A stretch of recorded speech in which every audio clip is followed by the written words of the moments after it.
Hello, my name is Roger Altizer, and I'm the director of the Therapeutic Games and Apps Lab and a faculty member joint appointed in Entertainment Arts and Engineering and Population Health Sciences.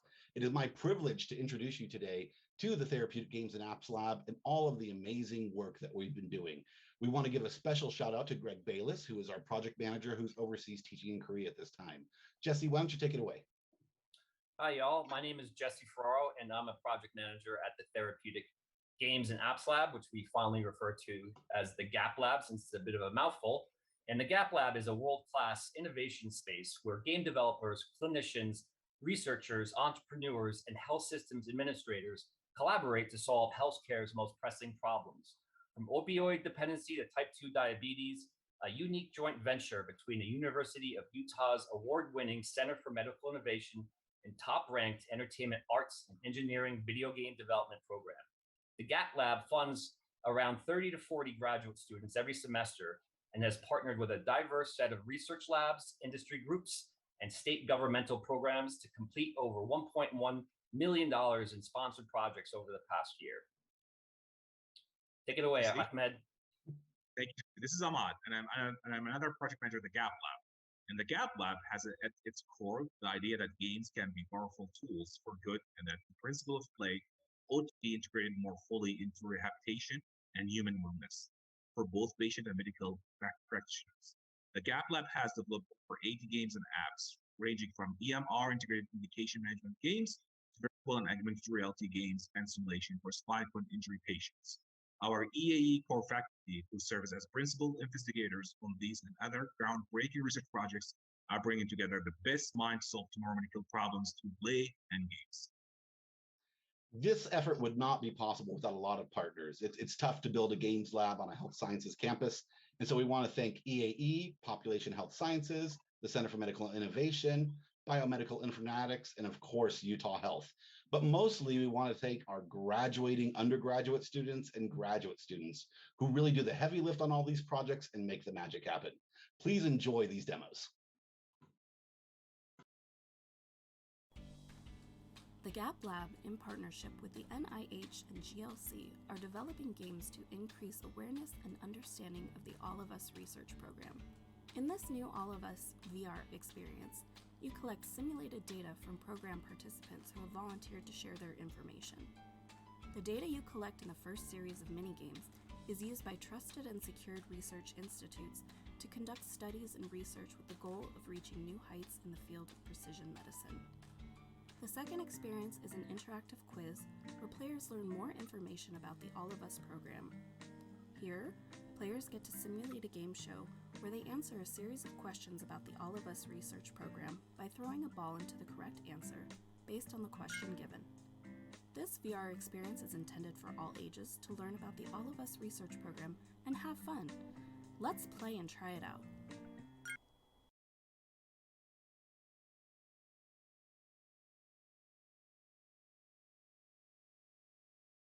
Thank you for seeing my medical student today. No problem. I hear that you are frustrated. I think your ANIC increased because you are not taking your insulin. Yeah, I was thinking the same thing.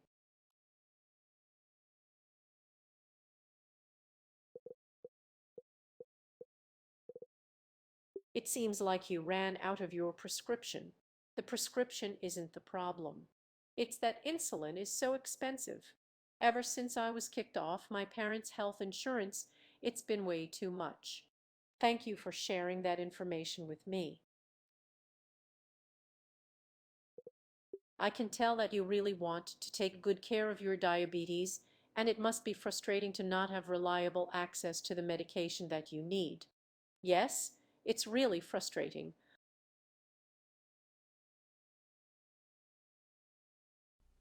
Hey there, my name is Archer, and I'm a producer at the GAP Lab.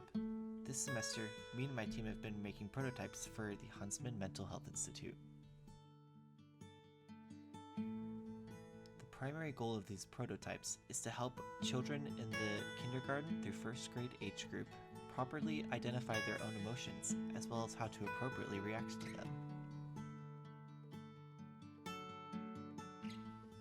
Working closely with curriculum specialists from Huntsman Mental Health Institute, we've been able to come up with several exercises, such as this one, where the player breathes with a pufferfish to help them calm down from a very tense situation. The concepts we used and the information we learned in this prototyping process will help the team in further iterations down the road. Color Me Healthy is an app designed to help with children who have cancer to self-report their symptoms. Children can report their symptoms by filling out a self-administered questionnaire.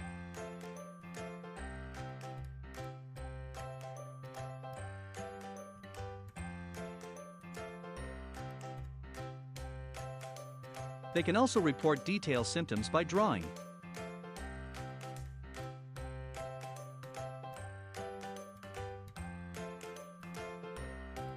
Here are the new features of Color Me Healthy.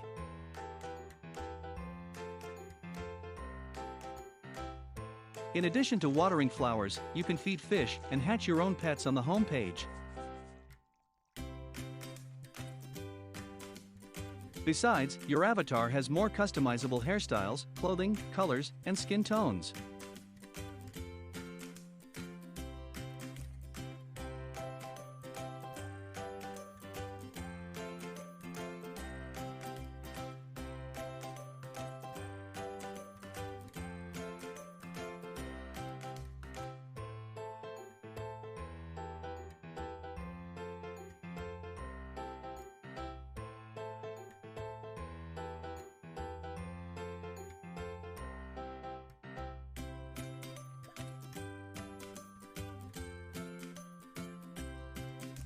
Now you have more ways to show your feeling than answering questions.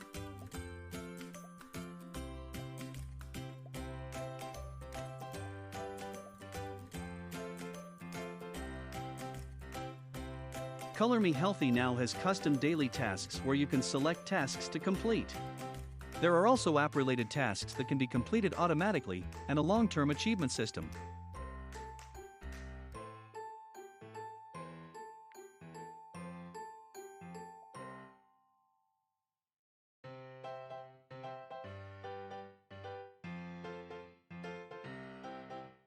You can now share your paintings with your family and friends in Color Me Healthy.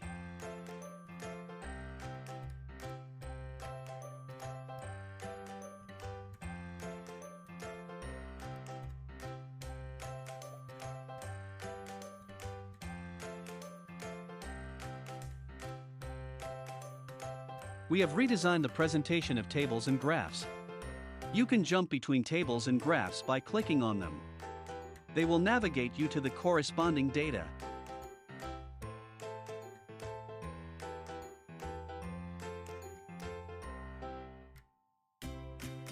In addition, we have added weekly view and monthly view, so you can have a better understanding of long-term data. This is what we did for Color Me Healthy. Hope you like it.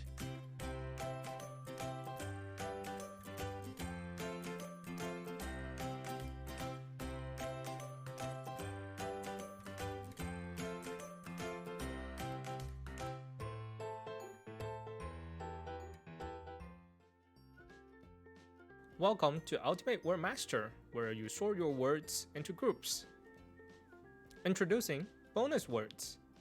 Find the words that doesn't belong to other categories and put it in the bonus word to earn more points. And don't worry if you don't find them, because it won't reduce your points.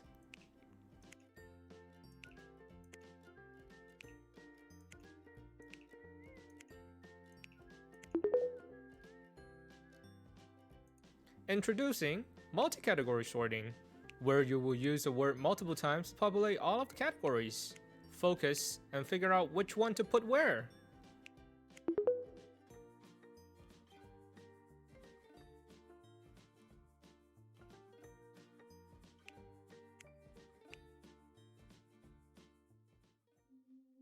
Hello everyone, and welcome to today's presentation of the VSWT software suite. And so before we begin, I'd like to acknowledge this absolutely wonderful team that I've had the chance to work with over the semester. And I'd also like to offer a special thanks to our partners who have provided invaluable insight throughout the course of the semester. And so let's go ahead and dive into VHS. VHS is a VR experience of which social workers in training can go ahead and explore different houses and be graded upon their performance of identifying potentially dangerous as well as protected items. And as you can see, you can inspect different items. So right now we're looking at a mail pile, a magazine, and a vitamin bottle. And none of these pose a threat, but the alcohol bottle itself poses as a risk factor. And so ideally you'd go ahead and type in your reasoning for why that be a dangerous item, and you'd continue on your way through the house. So let's go ahead and talk about something that's really been a focus of this semester. So VMI is one of the things that we've been pumping in a lot of features into, and so I'd like to go ahead and spend a little bit of time talking about it. And so, as you can see, you are greeted by the login screen. And we've been focusing on user authentication and also migrating it over to a new platform.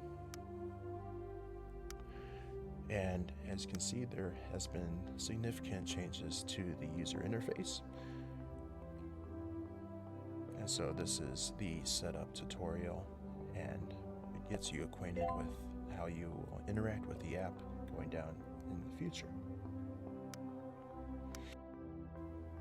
And so this is the main screen, and let's just hop right into a lesson, shall we?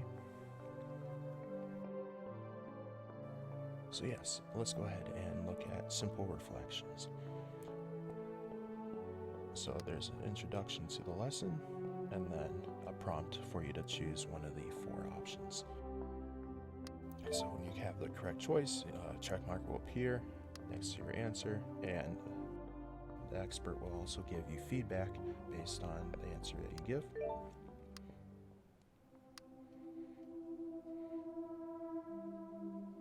And so if we go on to the next lesson, we are now faced with a parent. And so your job is to read through the dialogue and choose the best choice out of the 4 options. And so this will prove handy to teach social workers how to engage with different types of parents, identify personality types, and how to get the best results out of a conversation. And so, as you can see, you choose the correct answer, you get feedback from the expert, along with the continuation of the lesson.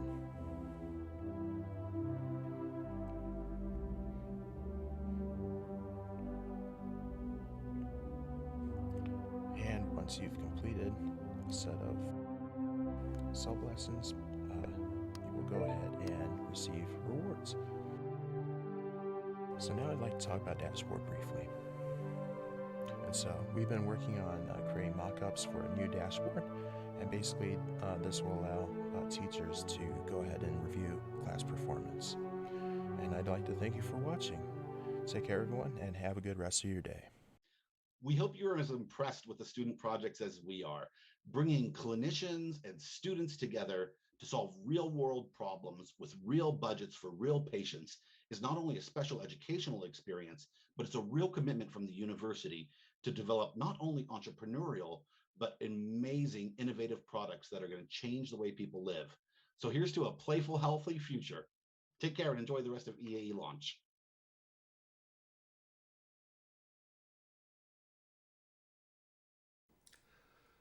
Hi, my name is Matt Anderson, and I'm teaching the first section of alternative game development this spring. Alternative game development is a course that challenges students to create games that have purposes above and beyond just entertainment. This might be promoting a cause or education or creating empathy with a certain demographic.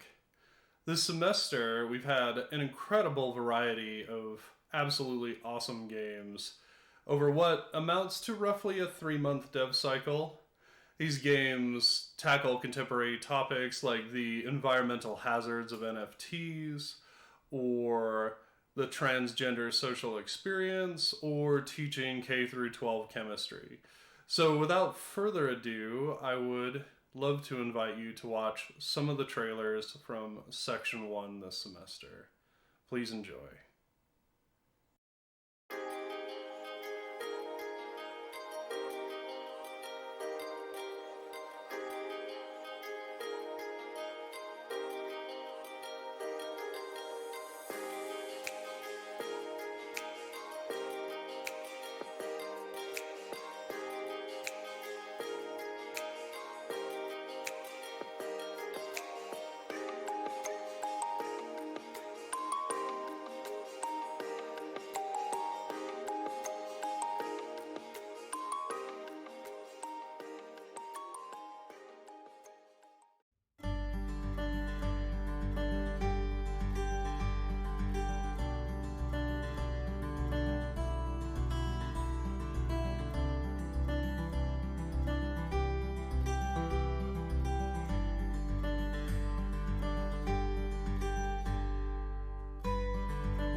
Hi, everyone. My name is Adam Hunter, and I'm the Industry and Alumni Manager at the EAE program. In addition to that, I was really fortunate this last semester to be able to teach one of our sections of alternative game development. Now, what is alternative game development? It's a class that focuses on all of the video games that are being made out there for reasons other than entertainment. So art games, educational games, tourism games, job training games, empathy games, activism games. There's a whole world of video games that are being made out there for a number of different reasons. And so in this class, we spotlight a number of different types of alternative games, find out why they're made, how they're made, how people best utilize video games as a medium to express their message. In addition to that, it's also a projects-based class, which means that over the course of the semester, the students are breaking up into teams and they're actually creating their own video games, their own alternative video games. I'm really proud of the games that came out of our class this semester, and some of the teams wanted to showcase their games for you today. So without further ado, I present to you some of the alternative games of EAE.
Hey everyone, my name is Colton Eichers. I'm one of the instructors for traditional game development. And on behalf of my students, we are just so proud of all the hard work that's been put into these projects this semester. Traditional game development is a class in which students get on interdisciplinary teams of about 6 to 8, sometimes more, to work on games and projects. This is probably the first or maybe second time that they work in teams on games of this size, of this scope. And in this class, there are 6 projects that have been worked on, and each of those projects actually started with student pitches. So the games that they developed are made and concepted by the students. Throughout the semester, we also used traditional production processes and methods to help maintain the projects and keep progress happening throughout the semester, as well as we studied and looked at traditional gameplay and genres of games to help inform design decisions. So without taking up any more time, let's take a look at the trailers. We hope you enjoy.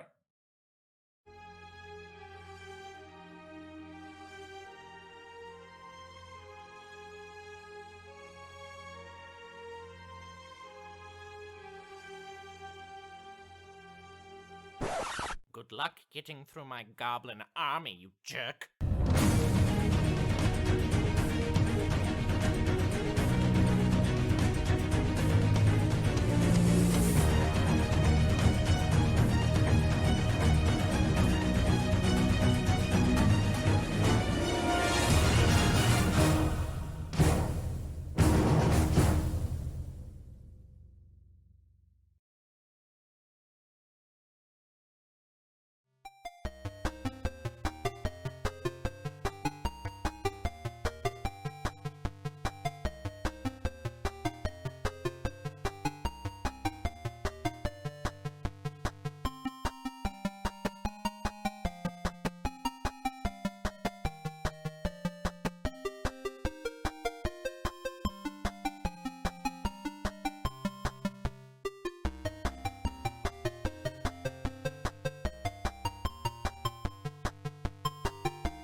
Hi there, I hope you're enjoying EAE Launch. My name is Gabriel Olson, a games professor at EAE. You're about to see several game trailers from a traditional games class I had the pleasure of teaching this semester. This class, for many students, is the first opportunity to work in small teams developing fully functional games from start to finish, with a focus on traditional game development roles, methods, and practices.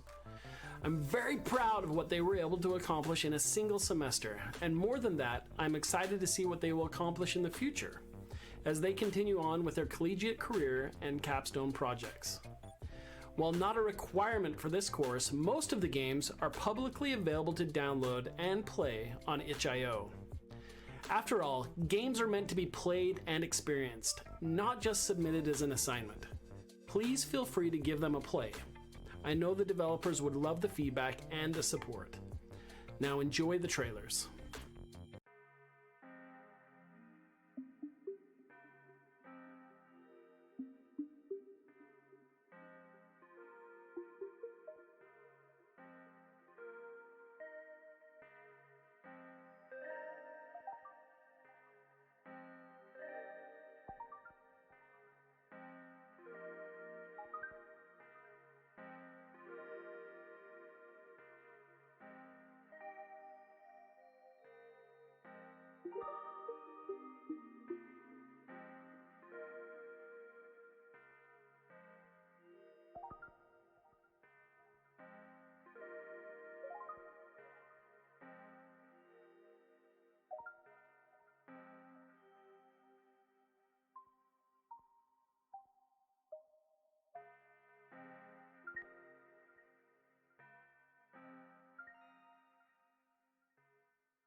Everyone. My name is Fernando Rodriguez, and I am an assistant professor in the Entertainment Arts and Engineering program at the University of Utah.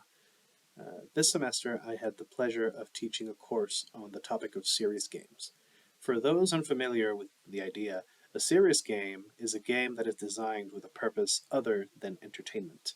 So some examples could be games that are used in the classroom for educational purposes, games that are meant to be tools to raise political awareness or environmental awareness, and even games that are just pure expressions of art or emotion. So this semester, the students and I explored all of the different serious game subgenres and came up with best design practices and principles for these different genres. And the course concluded with a final project where individual students or students working in groups created their own serious games based on their own ideas. In the past, this course was taught only to master students, but this semester was the first time that we opened the course up to undergraduate students as well. So we had both master students and undergraduate students working on these serious game projects. I'm really proud of the work that these students did this semester. It's really impressive, all the work that they were able to do in just a short amount of time. So without further ado, I wanted to show off a couple of the sample projects that came out of this course. So here, right after this introduction, you will see 6 trailers for 6 of the games that were created by students in the course. And I hope you all enjoy them as much as I did. Take care.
Hello everyone, my name is Riya Singh and I am here with Tejas Ved, who will be sharing his experience with us of making this amazing board game called The Happening Harappa.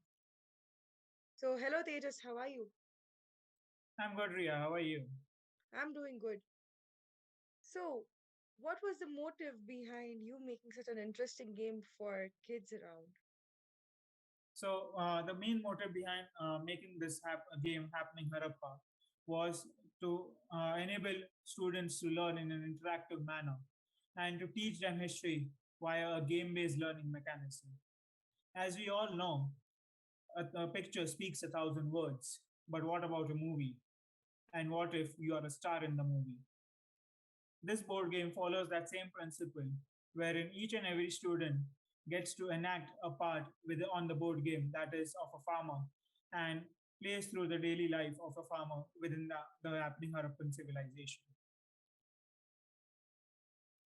Wow, that seems to be an interesting concept for the new generation, for sure. So, another question that I have for you is what was the main objective behind you coming up with this game? So, the main objective with this board game was to teach history in an interactive manner. This is an educational based serious game that I developed. The main objective on the board is to win, have the maximum amount of coins while it lasts. But the objective in life is to learn things and learn history. Sounds interesting. But another important factor, unless and until we don't know how to play the game. So if you could just, express that or tell us a little bit more about how do we go about playing the game. Surely. So here I have the complete board with me, but as I can't keep holding this board up, I'll just switch over to a digital board that I created. Surely, go ahead. So here, as you see, this is a digital board that I created. At the start of the game, each and every player starts with these things. That is 500 crops, 200 coins, a cattle card, and 5 crop cards. The 500 crops are a unit, and each and every player has 500 crops, 200 coins, wherein one coin card shown over here equals to 10 coins. One cattle card, as you see, and 5 crop cards, namely wheat, barley, mustard, rice, and dates. At the start of each season, that is namely winter, summer, and monsoon, each and every player has to sow a season, which he places the card over here. After that, the player rolls a dice and moves that many amount of tiles. In the normal tile, as you see over here, the player has to do what the tile says, such as if you buy woolen clothes for the family, you spend 30 coins. That means you lose 30 coins. But if you land on a special collectible tile marked with a C, you get a chance to collect that tile. That means you can collect this card from the deck of collectible cards. But in order to collect this card, you need to answer a question. So just roll a dice, a d6, and answer that particular question. Each and every question card has options on the back to help the player while answering the question. I have also provided the answer to each and every question in the answer card. There are many questions with multiple answers. If a player answers a question partially, he gets another chance to answer the multiple answer question. But if he selects the wrong option, the card is lost. If the player is able to correctly answer the question, he gets the collectible card and the game moves forward. At the end of each season, there are these tiles, the harvest tiles. At each and every harvest tile, the player harvests all the crops that he has been able to grow within that particular season. Here we have 3 cards, namely the harvest winter, harvest summer, and harvest monsoon card. These tiles, which are shown on the board, represent these cards, and each and every crop that a player has sown has a return amount specified on the back of these cards. So at the end of each season, the player receives that many amount of crops at the end. So, for example, if you sow cotton in the first season, that is the winter season, you get twice the amount of crops. That is, you sow 500 crops and receive 1,000 crops at the end of the season. The board continues till all the players pass the finish line. And post that, the player with the highest amount of coins wins the game. But in the end, all that the player has, that is the collectible cards, the cattle cards, the crops, as well as the coin cards, are converted to coins based on this rule. That is, each 50 crops is equal to 10 coins, one collectible card is equal to 100 coins, a cattle card equals 20 coins, and one coin card equals 10 coins. So that's how you play Happening Harappa.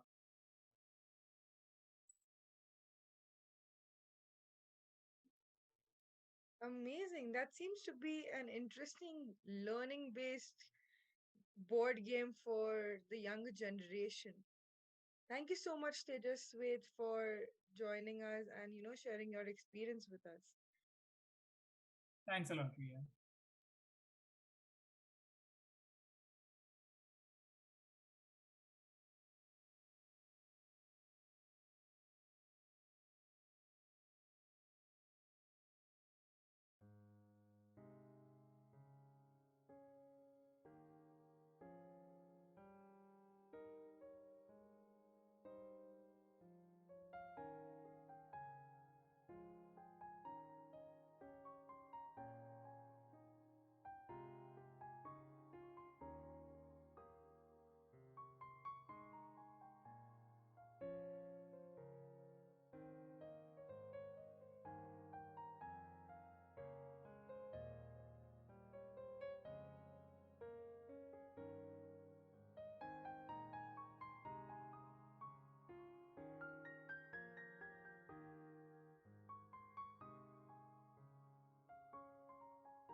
The human brain, when we're very young, like 1, 2, 3 years old, we have different parts of our brain. And when we're 5 to 8 years old, those parts start to connect up and merge into one personality. But childhood trauma can keep that from happening. And so the different parts become alters.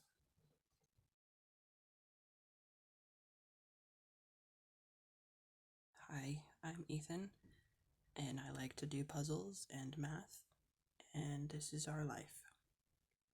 Hi, I'm Abby. I like to paint, and this is my life. I'm Raven, and I like anime and sleeping. Abby doesn't know that we're here, but this is our life. Hey, I'm Zendaya, and I like to run. This is our life. Hi, I'm Marissa, and I like to hang out with our friends, and this is our life.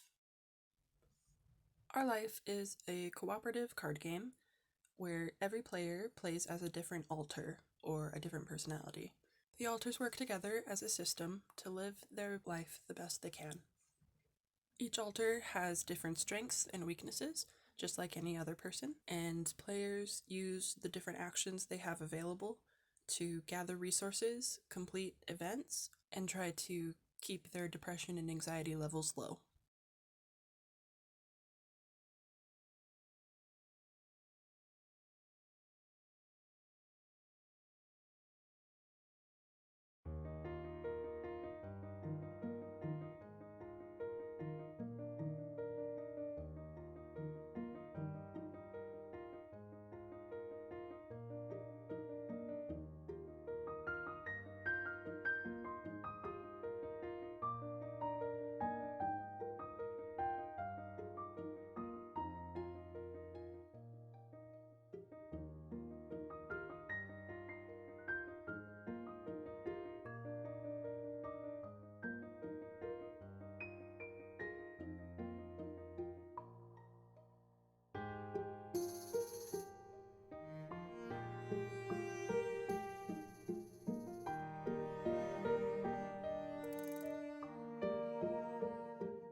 Hi, and now for something a little bit different.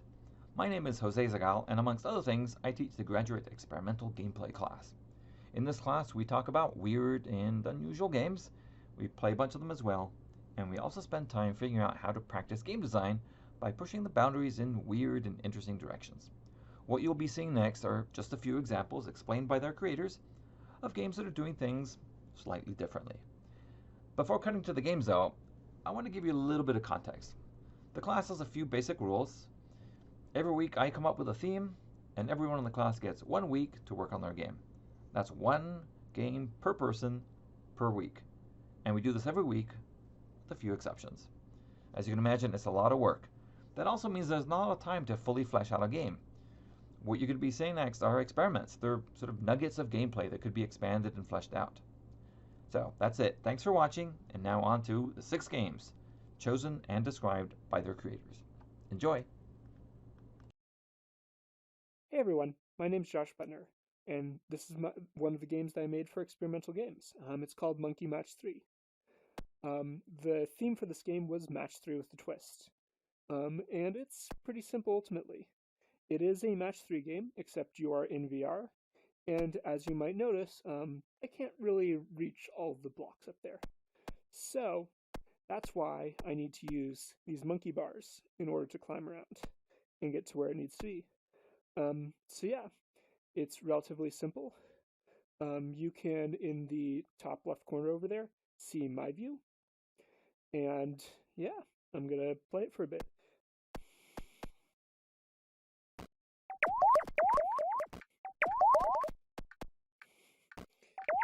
So one thing of note, that you have a score, and whenever you score, you get some extra time on the timer.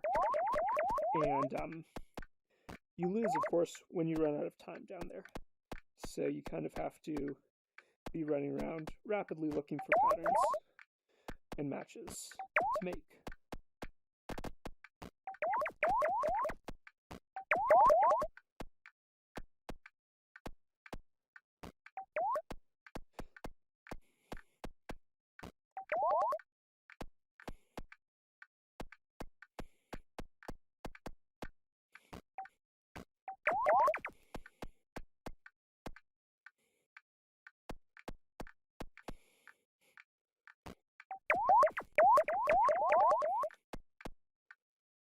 So, yeah, that's my game, Monkey Match 3. Hello everyone, as you can see that this time I ported this Stinky Snake to the mobile platform, and you can play it with Gravity on your phones, on your tablets. So Stinky Snake is a game that you create legacies with your snake in Team Foods and have some effects when you touch the legacies you create on the screen. When your snake dies, as in the traditional snake games, the legacies won't disappear. And if you trigger the same effect for multiple times, it will become stronger and sustain for longer times. The poop effects contains lost control for a certain time, and reverse your control directions, and reduce your length by some number, and sometimes make the poops become fatal if you touch it for some time. And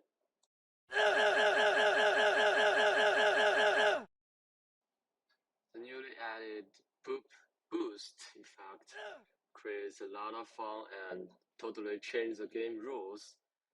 So in this current version, if you create multiple poops effect together and generate a lot of poops by poop boost, some funny things will happen. As you quickly touching multiple poops and accidentally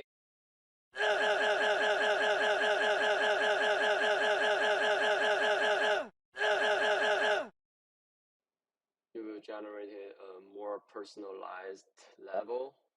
And if you accidentally make a poop fatal and touch another, congratulations. Hello there, welcome to Project Loki. This is a game that I made for experimental gameplay, and as you can see, it's a multiplayer co-op game made using Unreal Engine and C++. Here, one in the one instance, you can use the player as the server. As you can see, you have to write the command open first person example map interrogation key listen, so it becomes the server. So right now the left window becomes the server and the other window becomes the client, and in order to use the client you have to use open the IP address, and that's it. Now as it becomes the client, the user will see it's replicated properly, and it is not lagging anything. Now the client is trying to dispense the guard. There's two types of guard. One is patrolling and one is idle. And every guard has three types of state. Idle, suspicious, and alert. Right now the guard is suspicious, and the other person will try to capture, but he get caught, so it's game over. In the second instance, the guard, the other player, will try to dodge the guard, and the second player will try to win the game. As you can see, the first player is trying to get the attention of the guards, but the second player will try to get the objective and go to the extraction zone.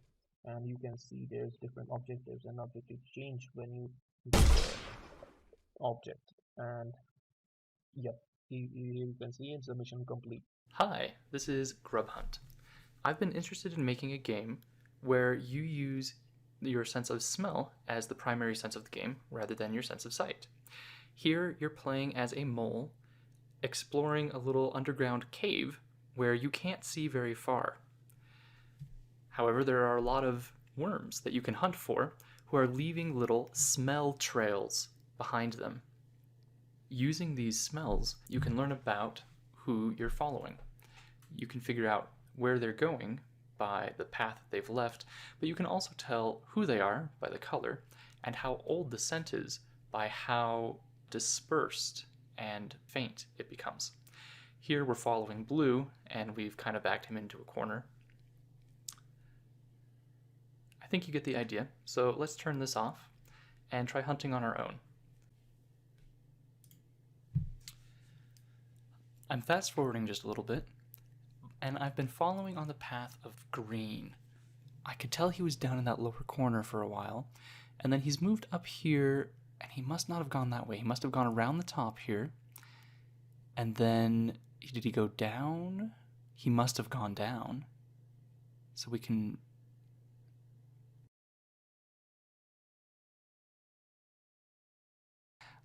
we've picked back up on his trail. He hid out down here for quite a while.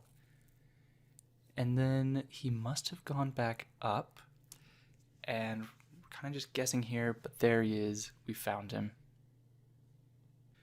So I hope you can see, using these scent trails and following your nose, gameplay is a little bit more deductive and less just walking towards your objective.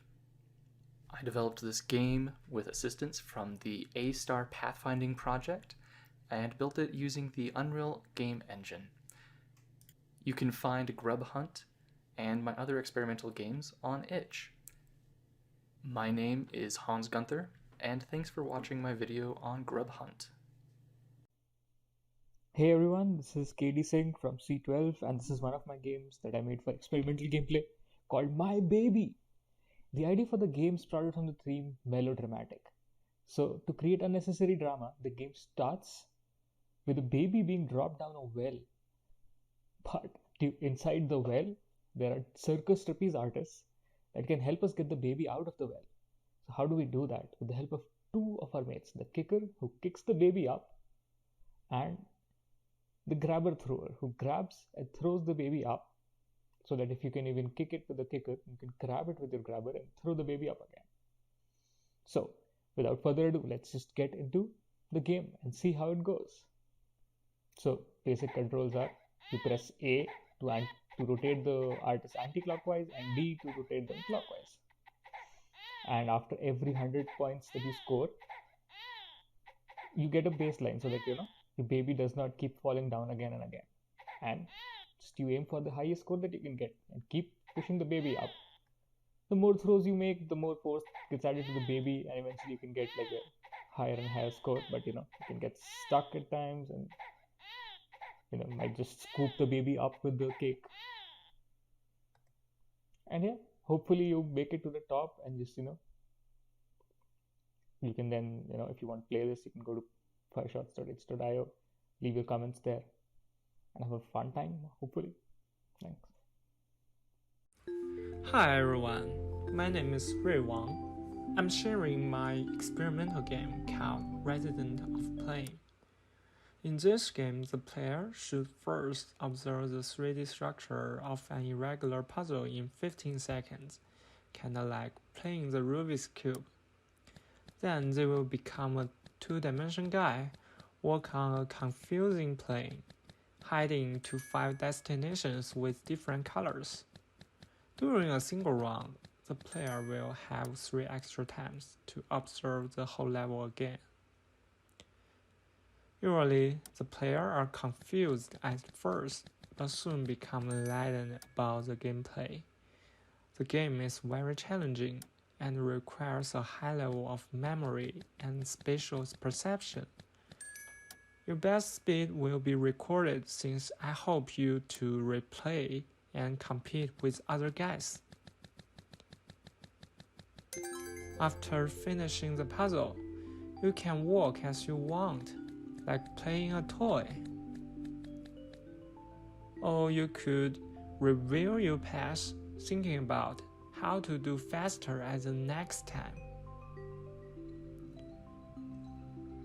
You can also rotate or zoom it as you want, without the limitation of time. Now I have made 3 levels: the cubic, the chaos, and the pyramid. If you are interested in my game, just download it now at itch and try to finish the puzzles with the fastest speed and the fewest steps. Thank you.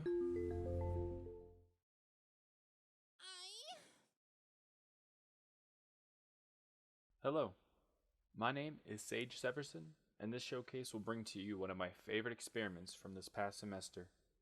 The one I've chosen to share is a planetary dating sim I've named Planet Wooer. The general experiment in making this game was to create a parallel between gravitational and emotional attraction. Let's get started. Planet Wooer is a game that has only one goal: win over the Earth's heart and live together in orbital unison for all eternity. The only issue is that another planet has had eyes on Earth for just as long. A much bigger, more attractive planet.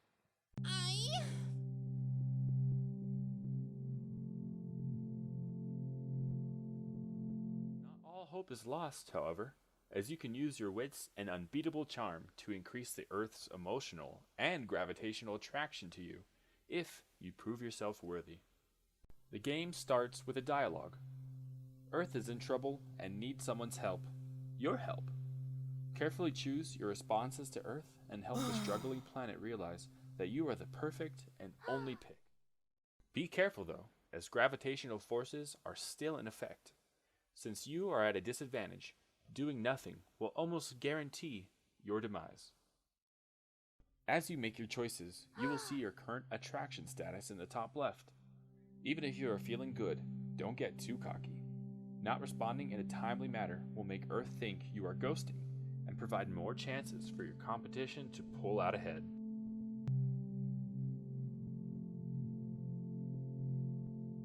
Once the conversation between all parties is finished, Earth will make a decision.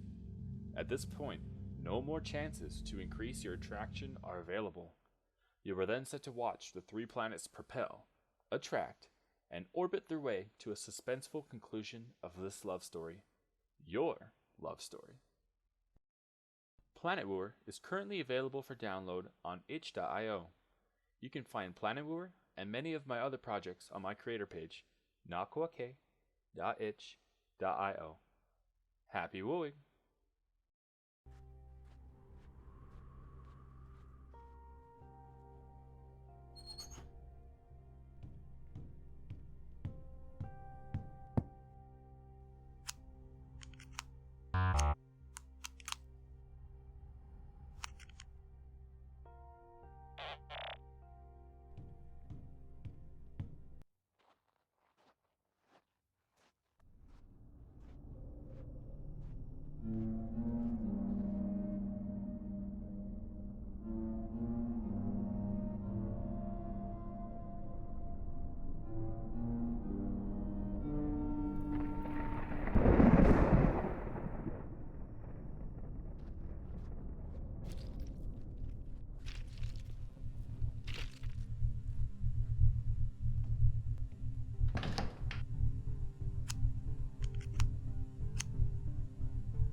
Where is my heart?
Huh? What's that on my door? What? This can't be! Eviction by the end of the week? I'll never have enough money by then. Hopefully the landlord will give me more time.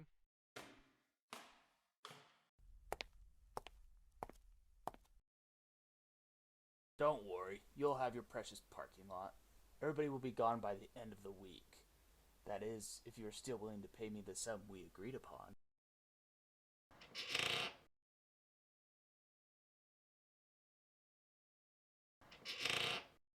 What do you want, Tim? Sorry to disturb you, but I was wondering if I could discuss this eviction notice with you. I just need a little bit more time. No, I'm tight on cash right now. No extensions. You need to give me money by the end of this week, or I am throwing all your stuff out in the streets. If I were you, I would start looking for another place. I understand.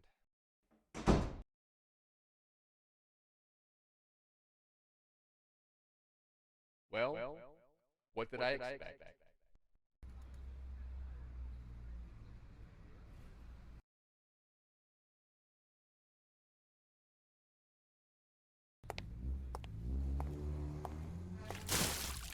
Ah, come on!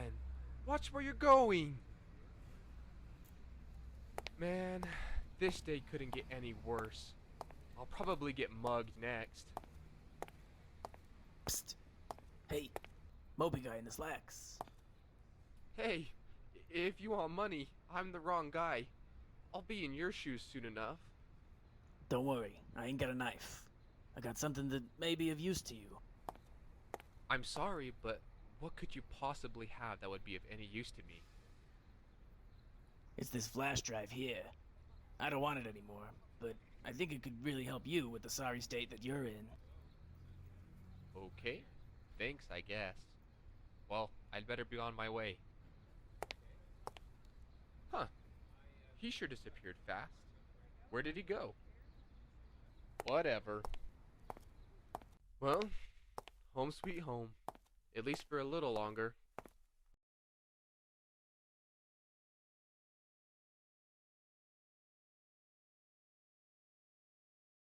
Great. Nothing useful. But what did I expect? Guess I will check out some crypto to see if I can turn my luck around.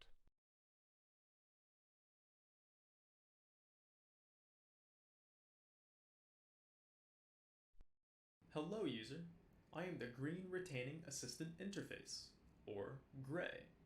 My job is to ensure the financial success of my clients. So you stopped me from buying the crypto? But why? This is my only way out of homelessness. Perhaps, but I know better. I am well versed in predicting the outcomes of currencies, and based on how much time you have left, you will not make a profit. Right. You don't fool me. I'm ejecting this USB before you encrypt my files. Wait, no. At least let me have a chance. Fine. I'll give you a chance. But if you're wrong, I'm pulling the plug.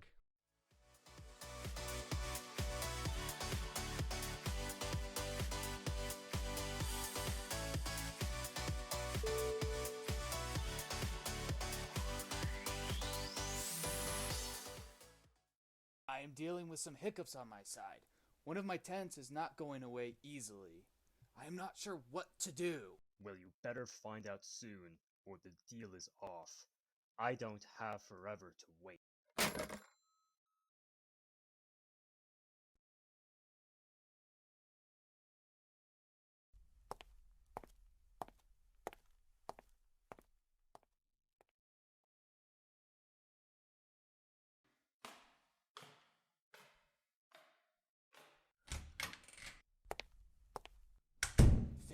Think. How has he been getting all this cash? He mentioned he worked with the stocks before. Maybe I should check out his computer. I'm sorry, sir, but I can't let you do that. Crap! Please, no! I won't forget any of this happened!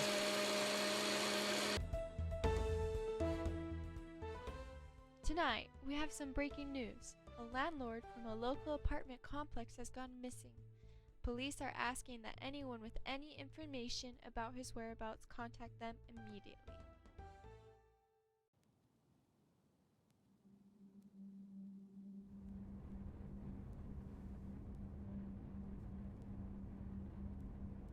Please remain still for your morning venipuncture. Unusable samples will incur a 20 credit fee.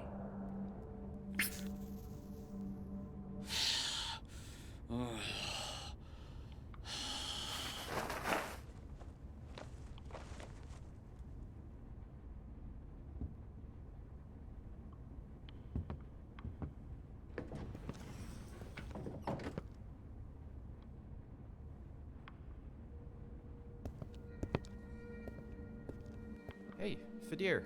You know, it's been a while since I've seen you and Sasha. How have you been?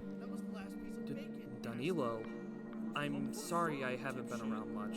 Community hour just isn't the same. Not since Sasha. Oh, okay, I see. Oh, did she go to the med bay, or...? Danilo!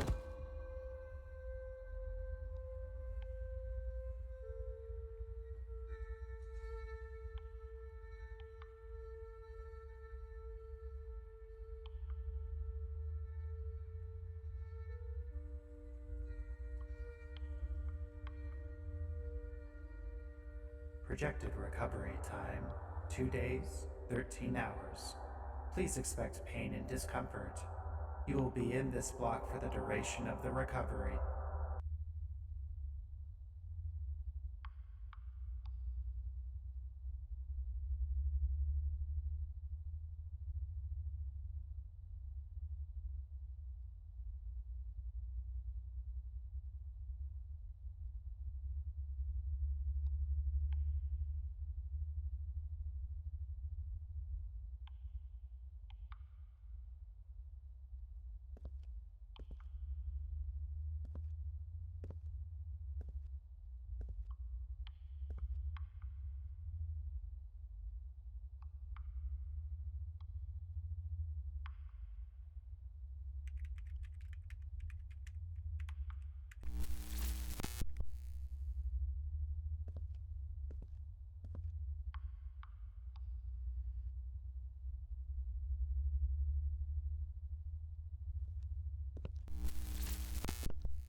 What do you mean when you say that people supposedly die? It's the Spritzer Corporation that runs these flight bunkers. They saw how dangerous life had become. What? That reeks of bullshit. You're insane.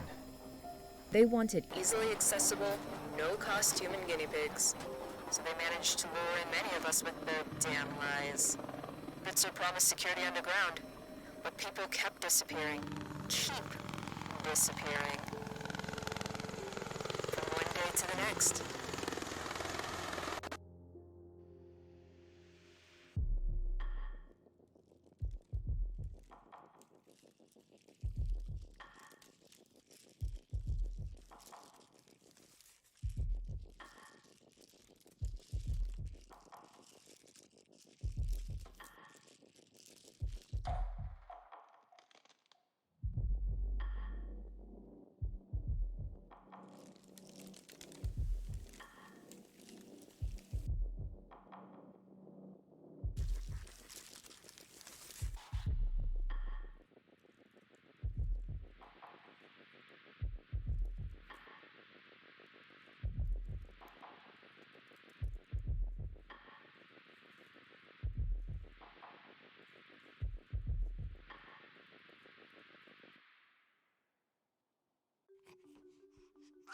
Dwayne Jensen, my youngest, so small and so weak. I need the 7 of you stoneheads to get protein powder for his baby formula, so that he will grow big and strong. The sooner the better. We won't let you down, Dad. Do not return home until you have succeeded.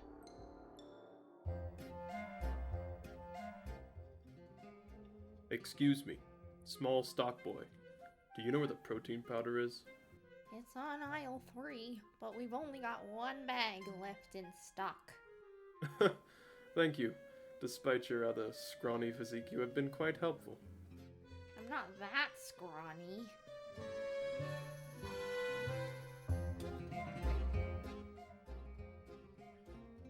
What's the big idea?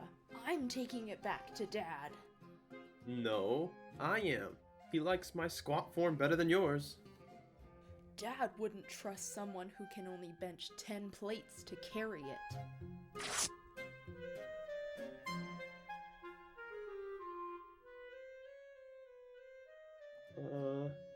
We can fix this, right? Fix what, exactly? I needed one thing for your pipsqueak of a brother, and you boulder brains couldn't even accomplish that. Perhaps you'd be better off as dead weight.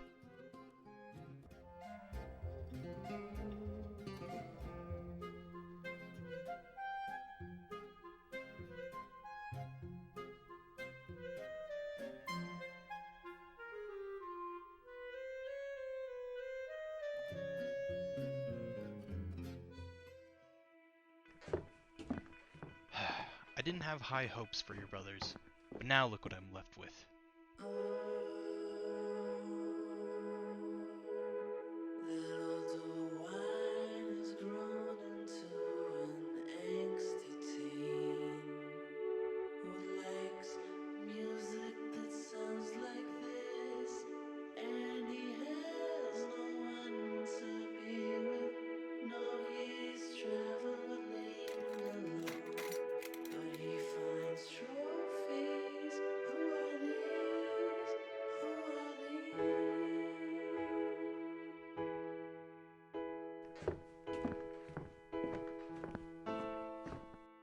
Dad, who are all the Jensens on the trophies that I found? They're your brothers. Wait, I have siblings? 7 of them, actually. They were all hard-headed disappointments. Well, what happened to them? Where are they? What can I say? They were too weak. You're no exception. No, Dad. If your children were weak, it was because you never power lifted us up. I'll prove to you that I can be strong enough to find my siblings.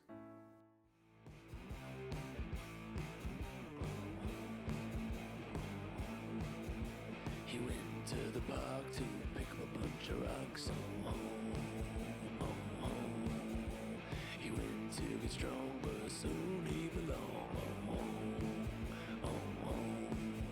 And he's working real hard so he can show his dad that he's the only real problem that his family ever had. And now he is strong, though he doesn't yet belong.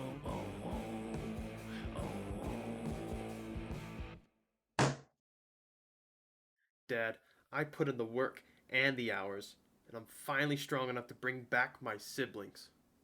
We'll see about that. Prove your strength. Then maybe I'll tell you where they are.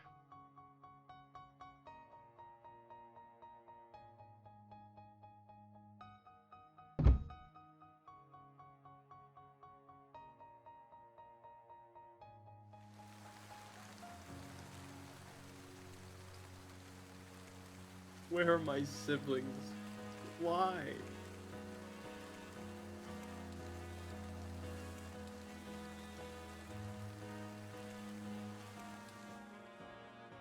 Dwayne, is that you? Our baby brother? Wait, how do you recognize me? You've been lifting us for months. Plus, you've got my old protein shaker. I can't believe it. I found you guys. Dad never believed in me. I only ever wanted to be as strong as him. Yeah, Dad should stop skipping Heart Day. You're stronger than all of us, Dwayne. Even Dad. If we're rocks, then we're only little pebbles, because you are the rock.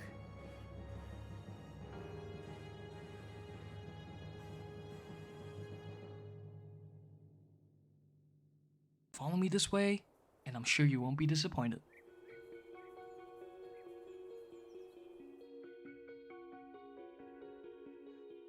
I'm impressed, though surprised at the primitive nature of human society. Well, that's just how it is. A long time ago, we had technology, but it was taken away from us.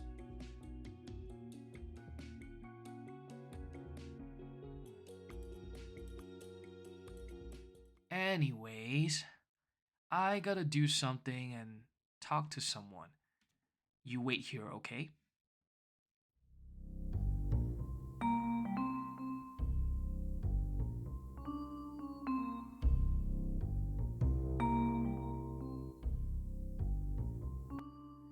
I'm telling you, there's a robot right outside, and it has its heart intact.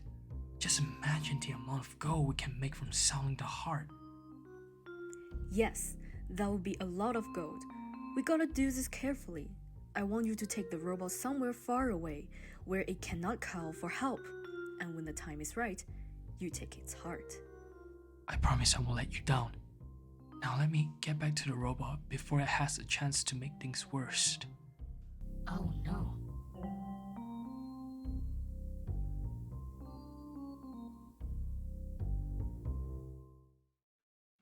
Hey! Sorry for the wait. Shall we continue?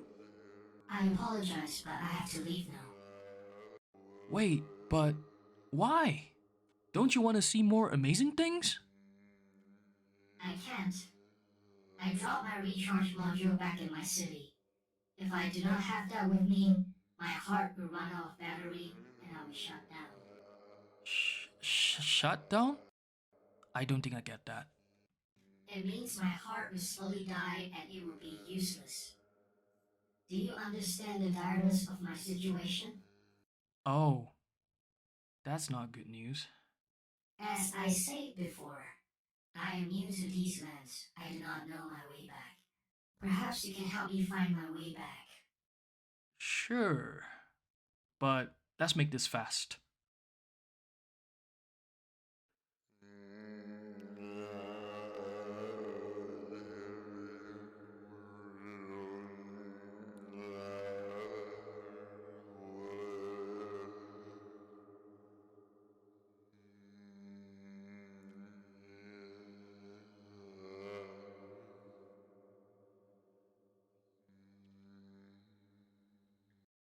Here we are. Now, where's this recharge thing you were speaking of? I see it right there. Where? I don't see it. Wait, no. Ah! Curse you!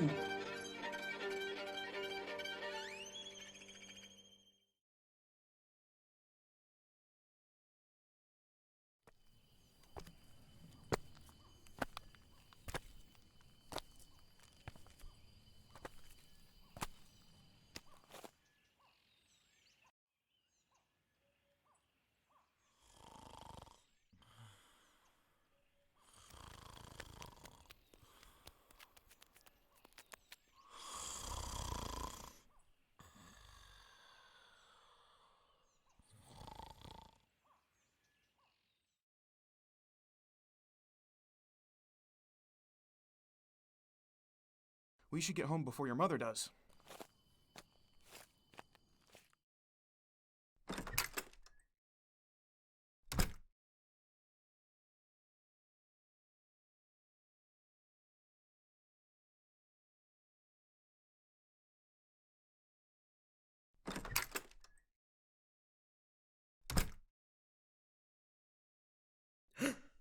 What is that?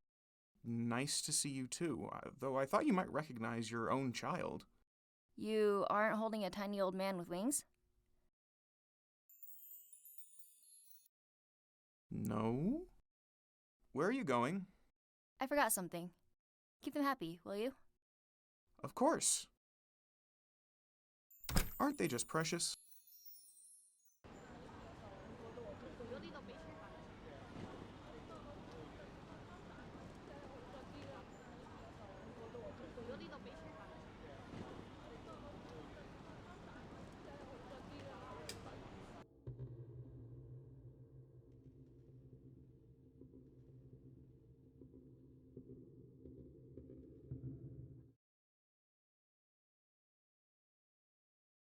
Oh, you startled me. My apologies. Is there anything I can help you find? It's quite alright, yes. My child... I think my child has been replaced by something else. I have records of similar happenings, but they are typically regarded as fiction.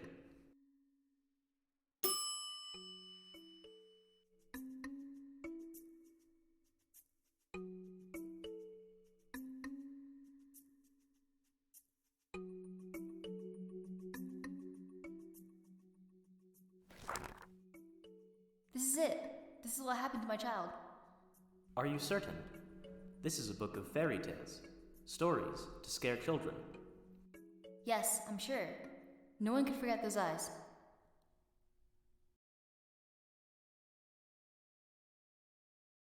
Aren't you going to introduce me to your friend, honey? Fascinating.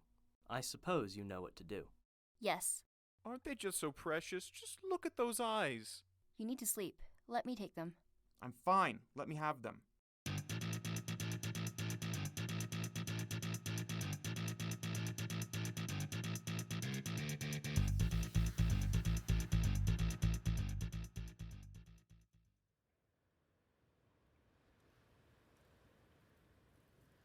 Why are you doing this? You need to see. This isn't our child. Of course it is. Look at...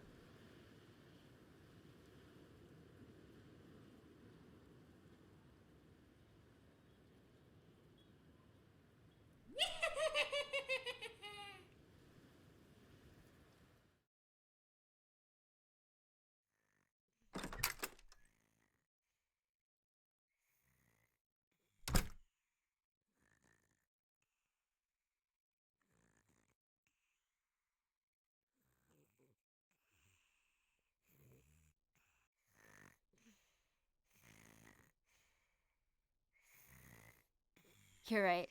They are precious.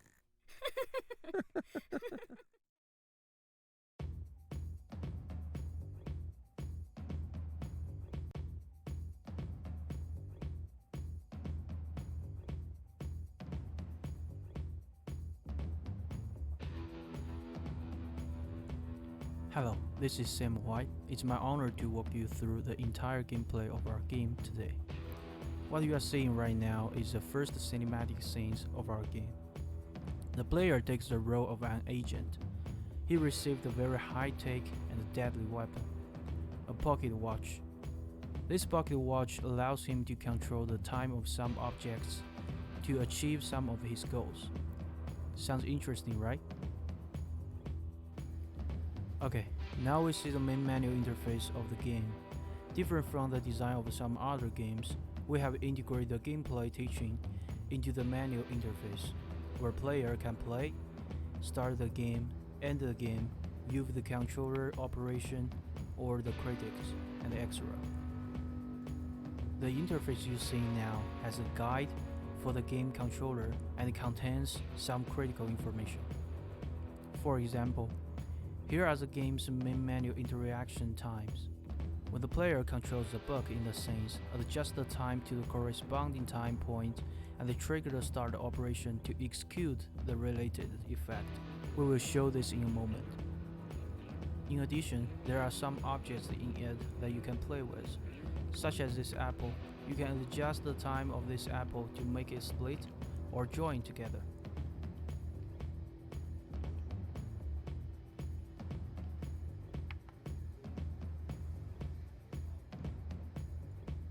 Now let's interact with the main object, the book. Do you remember the vital information from earlier?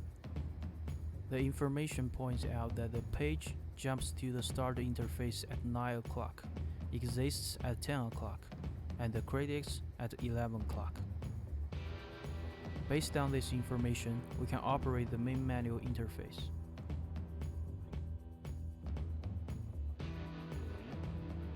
Next, let's start the game. Adjust the time of the book to 9 o'clock, and then press the trigger button behind the controller to enter the first level of the game. Now we see the second cinematic scene of our game.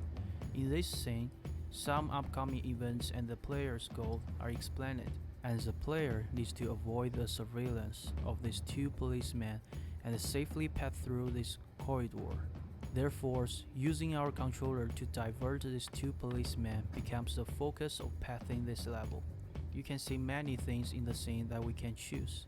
We choose this flower pot, adjust the time before it falls, and see what happens. The sound of the flower pot falling attracted one of the guards, who came to check.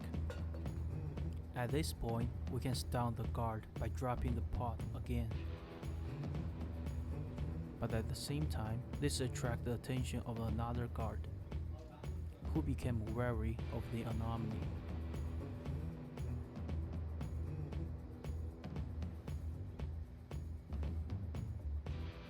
And he started searching around. Eventually, he found us. Game over.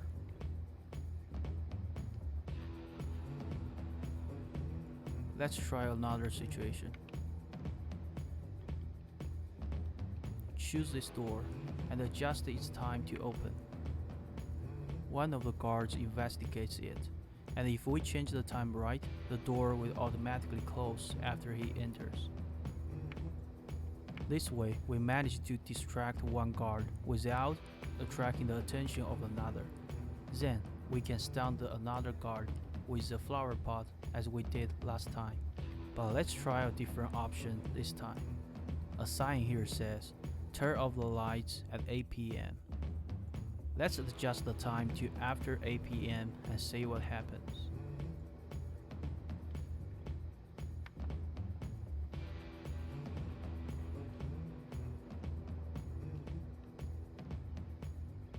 The guard can be seen enter the electronic room and trying to turn the lights back on. In other words, we have again lead away from a guard. Now that we are safe, press the trigger button on the back of the controller to trigger the character to move and successfully pass the level. This is overall flow and gameplay of our game. Thank you very much for watching. My name is Sam Y, and the project is Clockwork Spy, and the idea is originally from me, so I probably want to introduce why I want to make a game like this. So the idea is come from another game that I play a lot, the League of Legends, and there have a champion named Echo, and he has a very awesome watch, pocket watch, that he can backtrack in time and heal himself and cause a huge damage. So I really like that champion. I play a lot. I just think if I want to do auto control, I probably want to make something like that, and you can control some objects time. So yeah, that's where it comes from.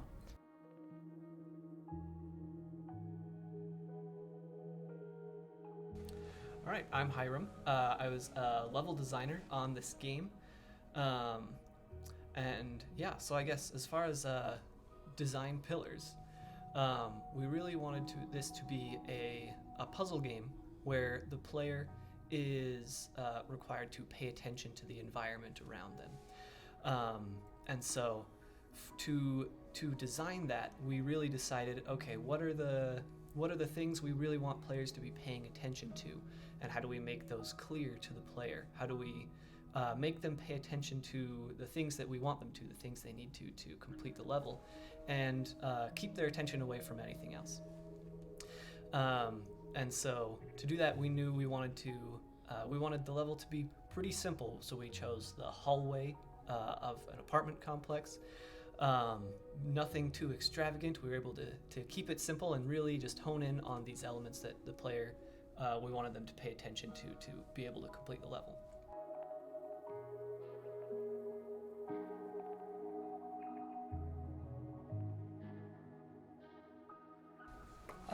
I'm Yifei Li, and I'm an artist. I'm in charge of the UI design and also most of the texture and the character design. So actually the gameplay of our game is complicated. So I think the main menu combined with the tutorial is a good guide. So players can learn how to play this game while they are selecting the options. Hello, my name is Angie, and I'm a 3D artist. I'm in charge of make some model in this game. So during the process of making this game, we met some big challenge. That is, we have many art assets. We need to do that in a short time. So our team made a wise decision, which is to cut off some unnecessary plot and things. I think, wow, that's fortunately for me. Hi, this is Alex. I'm in the take art position for my team, and I did a facial blend shape and some rigging part for our project. The one interesting about my facial blend shape is it has we use the Apple AR kit, so that it actually has kind of have an API things, and we just basically just made a preset for each one in the 52 blend shape as an example, and so that's how our facial blend shape made, and it looks kind of really smooth. So, hi, my name is Jason, and I am the animator in the tech artist group. And for my job in this project, I was doing the mocap animation, and I need to clean the mocap data and to retarget the data to our own character. That's a great character that's made by our genius artist. Not genius. Hi, my name is Ye Xiang, and engineer of the team, and my work focuses on the almost everything of the hardware development of our controller and some part of the software related to our controller. And the biggest problem was that because the gameplay requirements were changing, so I have to keep modifying my work. And the biggest challenge of our hardware development of our controller was that we don't know which solution works for our controllers, and our current solution is a kind of integration and trade-off for our needs.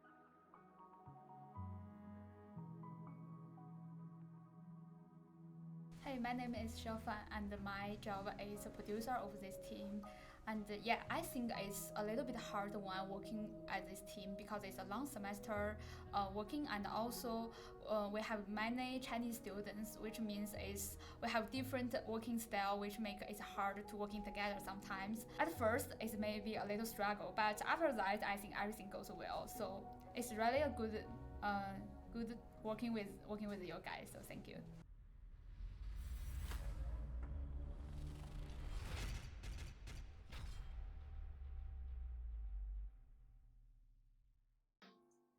Hi, and welcome to Battle Bard. I'm Steven, the lead producer on the project, and I have here with me McCain, the lead designer and the vision holder. Good to be here. So, McCain, you're the vision holder on the project, and where did this idea come from? So the idea came from like the rhythmic stuff from hand boning. So like when you do this, it makes different sounds in your body. And so we wanted to add drums in various areas. Originally, we had 6 drums in the prototype, and we reduced down to a different number. But we also started with a different kind of design. We started with a MOBA-esque design that really was focused on waves and doing rhythmic combos to defeat those waves that are attacking your dwarven fortress. So going from the prototype to, obviously we've been through a bit of a development process here, what are some of the changes that you made in order to make the game more fun or more approachable? So we really wanted to go for more of a narrative format. A feeling of progression is something that we wanted to prioritize, and so we added more narrative beats to the project and also tutorializations to kind of help the player learn our game. And this came about after a really hard switch from an arena style to a kind of single format linear structure. And with that design, we were able to incorporate a better pace and also better design throughout the game in terms of balancing different enemy type introductions and many types of buffs, and actually able to kind of create a more robust game overall. More buffs, more enemies, more fun, right? Exactly. Fantastic. So there's a lot of really cool ways that the design evolved over time, but then with this alt controller, you also have hardware that needs to evolve too. So what were some of the changes that, and some of the things that you learned that started from the beginning and how they kind of progressed to make it more accessible? Yeah, and yeah, exactly. We tried to keep our controller really accessible. The biggest aspect of our game is the controller, and so it has to be easily wearable, easily readable, and fit all body types. And we even tried to get in things later in our development stages to enhance that, such as different designs for the controller, even different drum placements, having that accessibility where you can actually move the drums up higher or like around your waist, depending on like what you wanted. We even started with 6 drums, and we realized through playtesting that that was too many for players, and it wasn't actually comfortable. And that was such a weird thing to kind of have a new challenge about, because it's not something you think about, especially in indie dev, and especially with these unique alt controller projects. You really get a sense of, wow, we have a very baseline, a few buttons that we're pressing, and then now we're like, oh, okay, we actually have drums. It's visually there, and doesn't look like nipples, quite frankly. Always good to have your controller not look like nipples. Right. Fantastic. Now we're going to talk to one of our engineers, Oljan, who's going to go into the strategy that we use to implement some of the AI elements in the game. Thank you for saving me from that orc encampment. Well, I'm glad you could make it, Oljan. I'm glad as well. So we have strategy as one of our most important parts of the game. And as an engineer, we have a lot of orcs on the screen, a lot of dwarves that we're trying to save.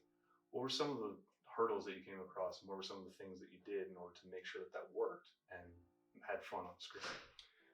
So I primarily worked on AI, as you know, and we wanted to make it feel as natural as possible when it comes to how a human thinks. And basically our approach was to go with a state machine mechanic that we implemented, and our own states that we can script, and our own actors that can just have those custom states for whatever they need.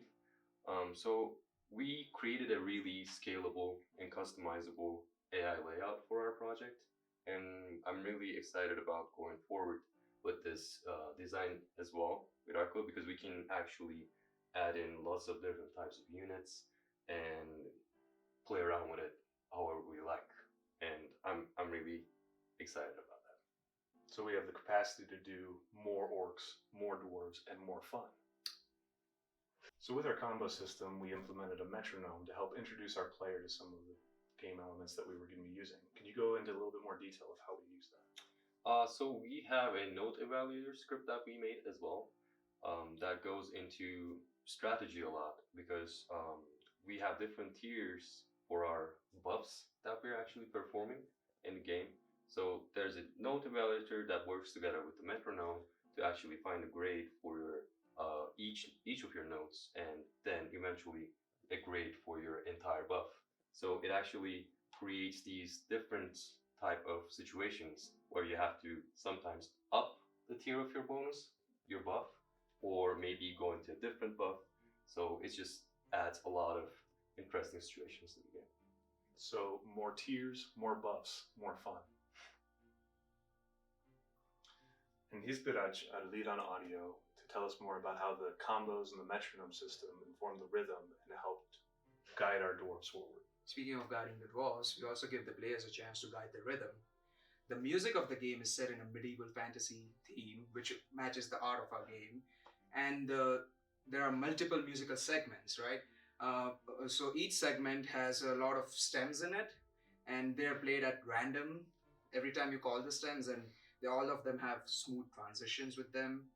And each time the tier level increases, the complexity of those combos as well, of the rhythm of the music stems, they also increase, which allows the player to come back to the game again and again and try creating different musical segments.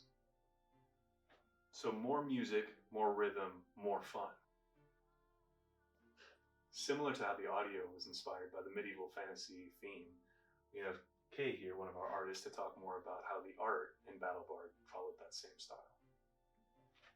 So we adapted our initial low-poly stylized art style from our prototype game.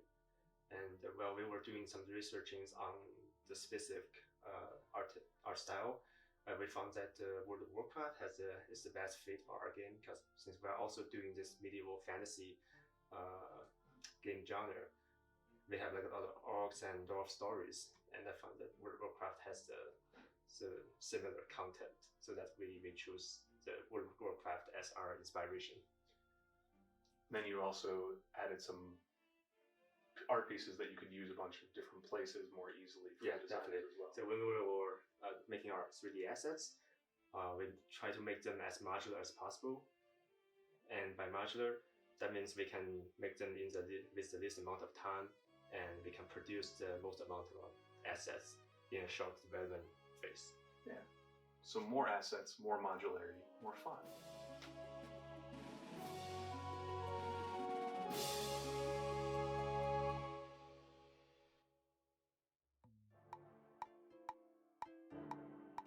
A trap? Oh, they're more prepared than I thought. Quick, Bard, heal them up before we're lost.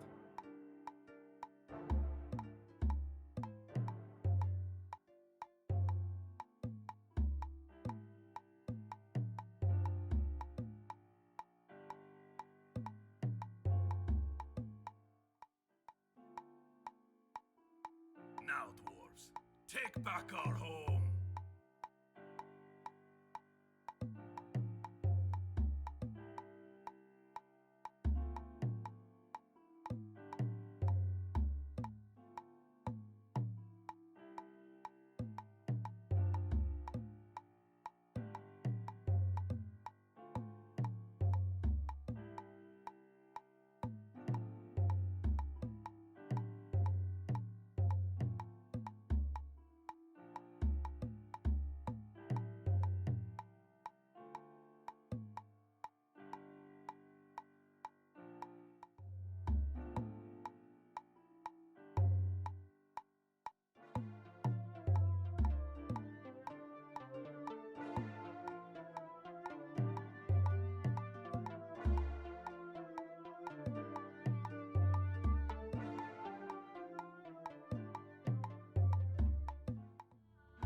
That one there, that's the one leading these beardless runs.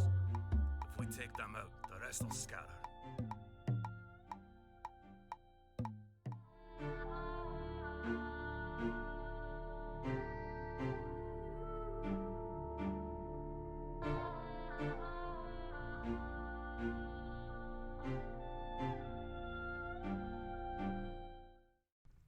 Beware the vacuum of the unconscious mind. Hi, we're Dustbusters. I'm your host, Ben Crosby. I worked as a designer and producer on this Vacuum War game, and what better way to talk about our game than to show you some gameplay footage. Our engineer Tejas Kawalkar is playing the game. He's using the 3D printed controller with a cardboard surface. There are two attachments, one for shooting and the other for sucking up the packing peanuts. On all sides of the gun are Velcro strips to give the player the choice of where the attachments should go when not in use. Tejas is using the Oculus Quest 2.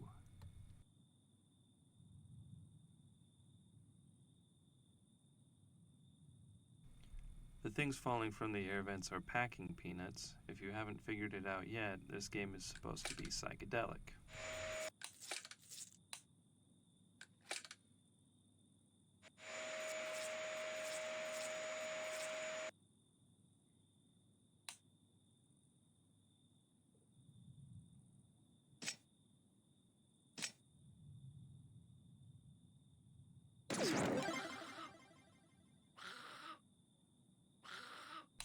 The toy dinosaur is now moving and talking. How much weirder are things going to get? There are two kinds of vacuums.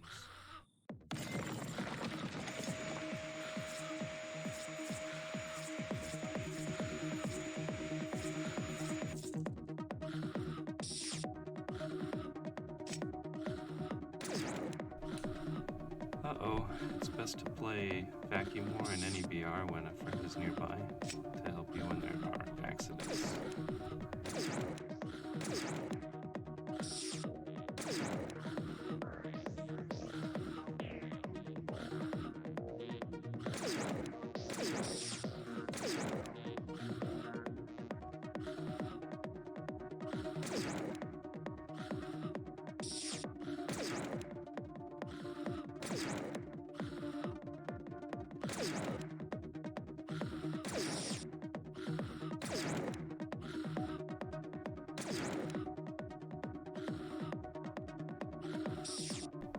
Now nightmare creatures are swarming the room, but notice they do no damage to the player or to the furniture.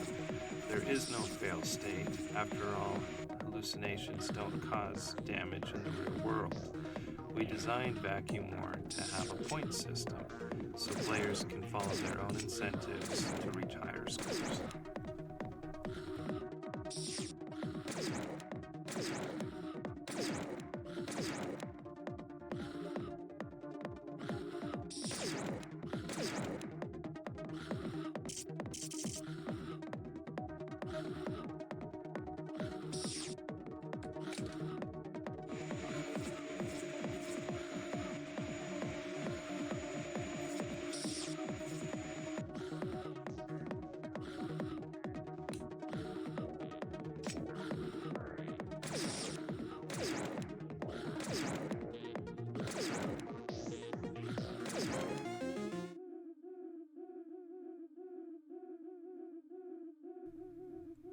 If you knew video game developers, you would not question why our game took a gradual turn towards anime.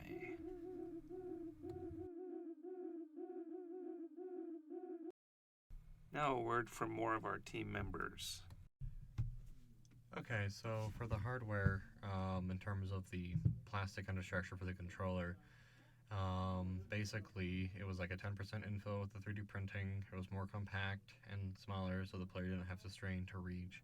And then from there, it was just doing plastic TIG welding, which sounds silly, but that's what it was. It was just like continuing to fill the seams with plastic, threading until it was filled, and then it was passed on to the next part of the team with the cardboard and stuff.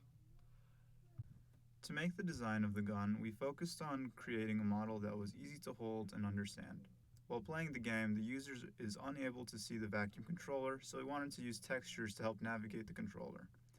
By utilizing the cardboard's folded texture, we hope that the player can subconsciously feel the difference between different parts of the controller to better navigate throughout the game.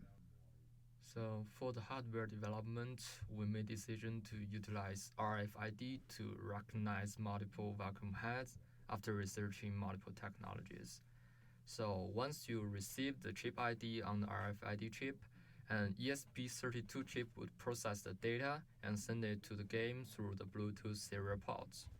So that's how the game know which head you are using. Hey TV, let's go and start the recording. In a minute, doing bug fixing.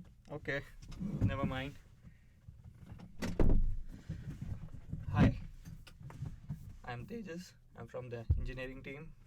Talking a bit about engineering part, what we did for this project is, as Lei has mentioned earlier, we are taking the inputs from the hardware, integrating into the engine. Talking about the engine, we are developing this game on the Unity engine.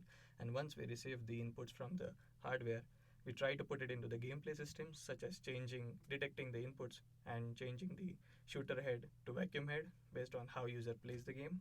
We have also worked upon the UI system for the game, such as score and timer. The best thing about this engineering part of this project is that we have tried to keep the things in a modular and a component way so that it's scalable and we can add as many features into the game when we want. Thank you. Hey TV, I'm done. It's your turn now. Still bug fixing. When creating gameplay design, the idea came to me when my roommate and I were using a vacuum cleaner. I found it very interesting to switch the head accessories of the vacuum cleaner for different parts of the room, especially when we found that the straight head was similar looking to a gun barrel. We realized that a multifunctional tool that can switch between the functions of a vacuum cleaner and a gun is a very cool game mechanic. So, in the gameplay engineer framework, we also use the component design pattern to provide modularity and extendability for this multifunctional device. So, I designed 4 types of enemies in the game. There is a weird looking ponies, a black bird with a mask, a little dinosaur with a really big mouth, and 3 head dogs. Design and animating those monsters, it's really a funny experience, and I hope they can make the whole game more interesting and more childlike, more childish. And I also give some guidance on the lighting effects in the game. And so I hope that the game scene can have some more dreamy effects. Hey everyone, this is Kaisen, one of the artists on the vacuum team. During the first prototype, I did a virtual model for the vacuum gun.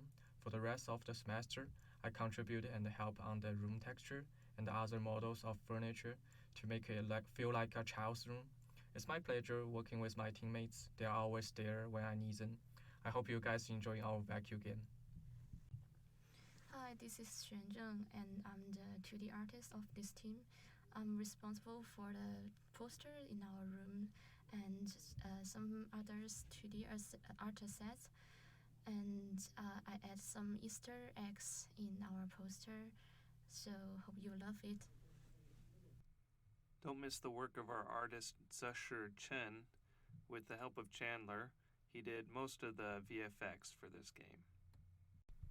In addition, Jonathan Conger worked as a producer for our team and did an excellent job reminding us of important deadlines and doing management work. Hey Tejas, you're the only one left. In a minute! It was my personal dream to work in VR, and I'm very proud of this project to show for it. Our whole team has been very grateful and proud to show you Vacuum more. Finally done.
So, Fun Kitty Stick is an out-control game where you can have fun with your cutest kitties via a cat stick controller. In Fun Kitty Stick, you just receive a cat from your mom, but the cat seems not like you so much. Therefore, to build a relationship with the cute kitty, you need to use your cat stick to lure around in your room and find its favorite items. Our design pillars and goal for this game are to deliver a smooth controller and an interactive kitty. For the controller, we need to find a natural way for players to use the controller, while it could also be accurate for players to control the cat stick in the game. And another thing to make the cam interactive is not only about to make the kitty's behavior interesting, but also the environment in which the kitty lies. So therefore, not only while we're creating exciting kitty animations, we also focus heavily on making the room interactive by placing a lot of interactive items there. By luring your cat around in the room, you'll find many things to interact and you can see your cutest kitty behave in the cutest way. That is the joy you're playing around with this game. Players will use the controller to control the cat stick's movement, while the kitty in the game will react to your cat stick and behave in its cutest way. Watching the kitty's behavior could be more than interesting, while its reaction to room objects could be also intriguing. I hope you will find your joy in playing with it. So basically, if this sensor were the screen and this was the controller that the player was holding, if they move anywhere on the x-axis or the y-axis, and more critically on the z-axis towards and away from the screen, the stick will be able to track wherever the player moves without them having to hit any buttons. Then the cat will follow wherever that stick goes on the screen. Building the controller was amazing. It was a great experience. I have experience in alternative controllers, and so it was really fun to go back to those roots a little bit. So how does the red light turn on, and how does the electromagnet become activated? That was one of the biggest hurdles in our design of this box, and we decided that what the player is really going to be looking at is the cat. So simply, when the cat touches the cat stick in the game, this signal will turn on and the electromagnet will be active. If the cat stops interacting with the stick after a certain amount of time, then it'll turn off. After a lot of testing, we found that this was a pretty fun and accurate way to simulate that haptic feedback. The main purpose of our design is to make users feel like our cat is a real creature that you can interact with. So since our game mechanic is so simple, we don't want user get bored in a very short time, so we design multiple interactive things in the scene, such as the Roomba on the floor. The cat can jump on it and to move with it, and the laptop on the table, and we also hide something under the bed and in the closet, so user can try their best to explore this room as much as possible. And also we want to make our scene like movable, so we design some special materials for the bed, for the bed sheet and the clothes in the closet, which will also be fun to explore. I conducted surveys before every playtest to get feedback on the magnet, haptic, and the player's experience. We use this data to support other designers and hardware engineers. As for the narrative parts, the biggest challenge is that we have a ton of ideas and we couldn't reach an agreement for a long time. But with the feedback from our faculty and peers, we eventually decided to stick to a simple story background instead of a more complex narrative. A young girl receives a kitty from her mother, and the story begins while the players play with a new kitty friend. I am responsible for all of art style control, model provision, scenes construction and beautification, as well as all UI, narrative comics, and live 2D cover animation in the game production. Our game art style positioning to create a childish and casual atmosphere for players. Initially, I hope our game's art visual style tend to be like Untitled Goose Game, but completely flat shader is not suitable for our gameplay, which needs to certain dips. So here comes our current art style version. I did the animation assets for our team. When we need a new animation for the cat, I basically start looking at the cat of mine and see how they gonna react on that situation, and I just figure out some keyframes of the start point and end point and the key points in the middle, and I make them into a whole animation and maybe add some details for the ears, the claws, something like that, to polish the animation. What I do is to make the cup on the table and the plant vase, so that you can push it down to the ground, and when it have the collision with the ground, it will become a lot of fragments, and the cat can play with these fragments as well. Developing an alt-control game led to a number of production hurdles. Developing new technology to utilize for our hardware was unpredictable and challenging. Thankfully, our team continued to adapt and consistently deliver. As Funny Kitty Stick evolved through user research and feedback, so too did our controller. As a producer, I helped ensure that through these frequent shifts in design, our team stayed on the same page and our game stayed on track. I also like to develop the game. I'll say it's a really interesting process because of the very unique cat AI agents. It was particularly interesting to develop the movement AI for the cats. We're able to develop a few dynamic advanced algorithm for that. I also got opportunities to be involved in other stuff such as the UIs and a lot of cat selection, game designs kind of stuff. It was also interesting because I also got an opportunity to learn all the animation stuff from our other teammates. Well, overall, it's a very fun process to develop the game. It was pretty difficult adding 10-plus-year-old tech to a new game, but it was a lot of fun to work with the IR camera and have it interact with the sensors to track the cat stick in 3D space. And for me, my primary working on the gameplay part, like the cat animations part and the environment interactable items part. Oh, I also add a very interesting thing that the cave, like Batman, there is also a cave, black cave on there. If you jump to the closet, up to the closet, and you will see the cat, and the cat will dress the cat, and when the cat fall from the closet, the cave will looks very awesome.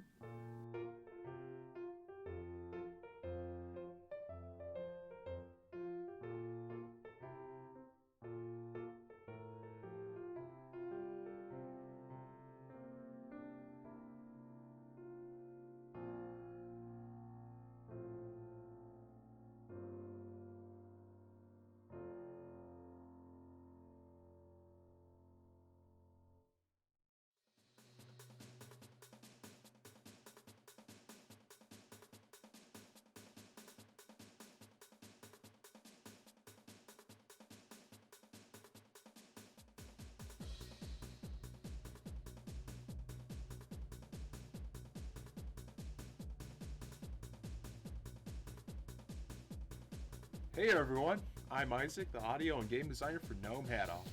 Hey everyone, I'm Ravi and I'm the gameplay and UX designer. That's the first look at the great Gnome Hadoff. Let's tip our hats to the team that created this amazing game. Now, let's bring in the development team and take a look at who and how the great Gnome Hadoff became the top hat. Now, Ravi, how about we turn it over to Lionel and Hisham to show off these controllers? Sure, they definitely got it all under control. Hello, my name's Lionel, one of the programmers on our team. My name's Hisham. I'm a UI engineer and one of the gameplay designers of the game. I'd like to go over how our hat controller functions. Currently, we're using an accelerometer to read input values every time a player tilts their head. And this data is being transmitted via a Bluetooth module to our game in Unity. Hisham will go over the more unique features of our user interface. So when it comes to the UI within our game, we wanted to ensure that the entire experience, including navigating the UI elements, were done using the controller itself. We did this by incorporating a diegetic UI within the game. The player interacts with various UI elements by moving to the UI element of their choosing and waiting on top of it for a certain amount of time. Wow, talk about some control freaks, am I right? But don't let them bug you too much, because we're about to take a trip to the ultimate gnome home, the forest. Yeah, let's take a look at the instructions. Players has to collect the hats and drop them into the well to gain points. If the players drop multiple hats at the same time, they will get bonus points. Players must avoid obstacles like logs, which can knock off their hats.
Wow, what amazing skill.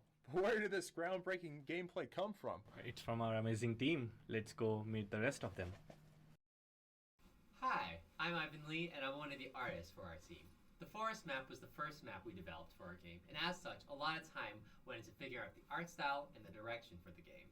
Because our game is a party game, we wanted to go for a cute, stylized art style, and we borrowed inspiration from fun party games like Overcooked and Mario Party. We kept everything hand-painted and cute and used lighting and bright colors in order to bring focus to the arena and the fun players will be having catching the hats. Very cool, thank you, Ivan. Hi everybody, I'm Ryan Whittle, and I did animations for the Great Gnome Hat Off. Here for the forest area, there are a few things that are animated. We have the log hazards at the top of the screen, jumping and revving up to warn the player of an impending obstacle. We also have a tiny Mushroom Man power-up that falls from the sky and runs away from the player with a cute cartoony walk cycle.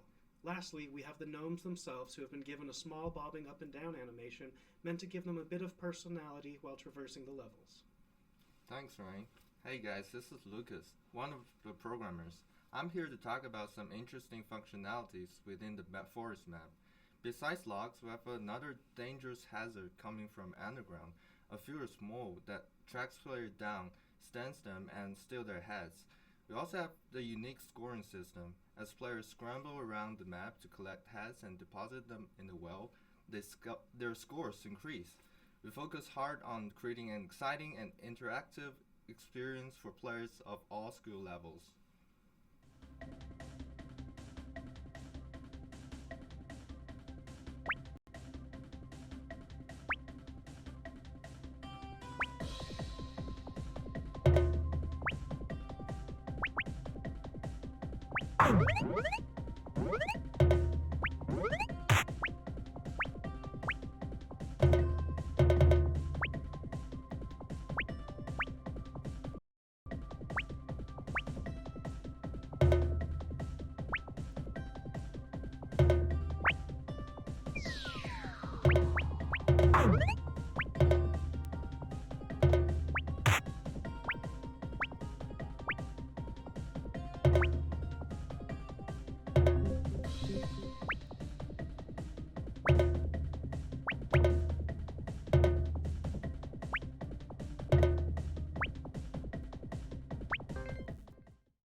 Hey Ravi, after that intense match, I think these gnomes need to chill out.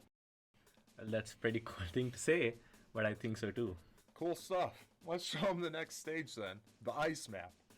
Yeah, but the players better be careful because they can fall off the shrinking platform and take a time penalty before they respawn.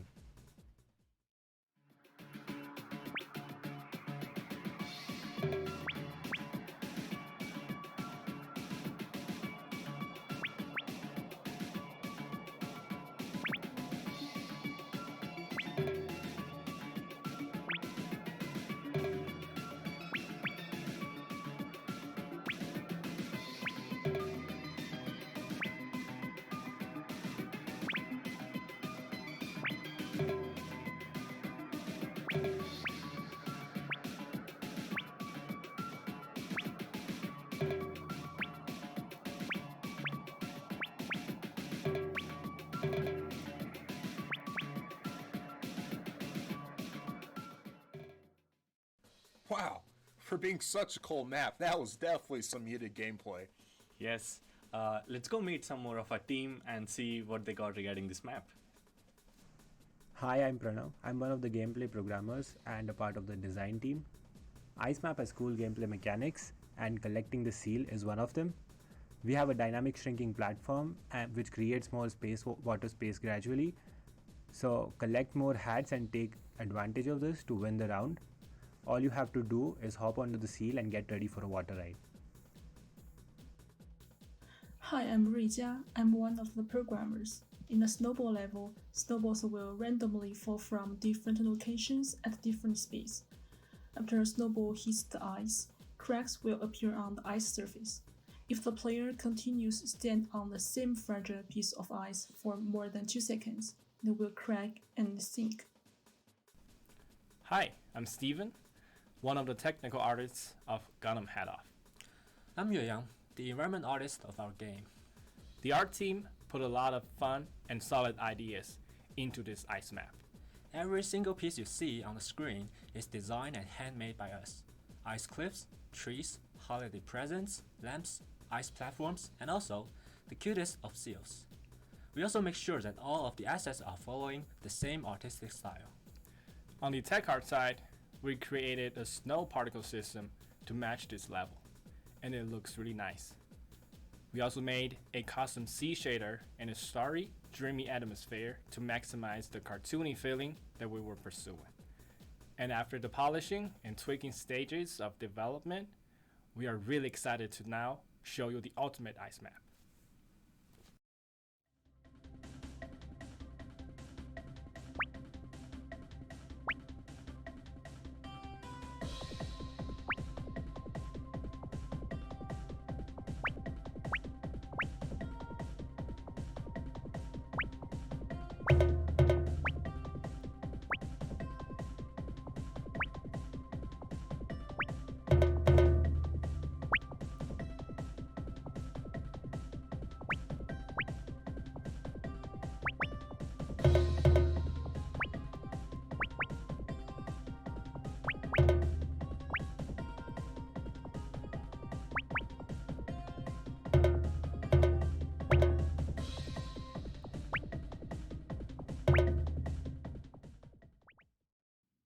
Hi everyone, I'm Lawrence.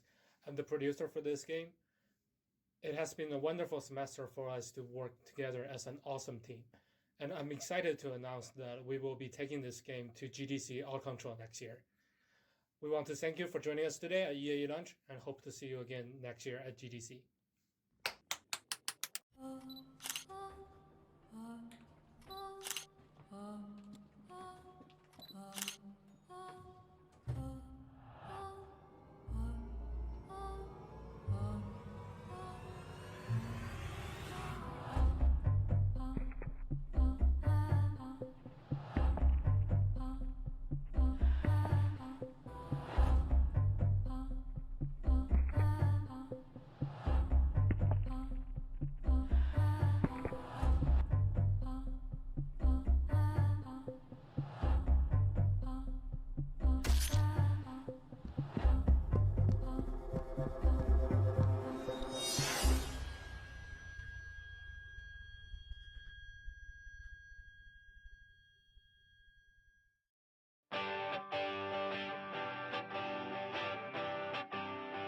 Hello everyone, my name is Gemma. I'm a creative director and designer on the game Camera Obscura. Camera Obscura is an alternate controller mystery VR game in which you use your alternate controller vintage camera to catch a killer and solve a unique and thrilling mystery. Me and the team are a huge fan of mystery and thriller old noir films, and we're inspired by the film Rear Window by Mr. Hitchcock. Similarly to Rear Window, our game features a person who witnesses a murder from across the street. We wanted something to separate the player from the main action to give it more of a challenge and a unique point of view. People can use the alternate controller camera to interact with the scene they see as they would with a normal camera. As a player, you become involved in this thrilling mystery. You enjoy the suspense, the visual spectacle that you're observing across the street, and you participate in making the narrative of the game. You also solve a unique mystery with your puzzle solving and mystery solving skills by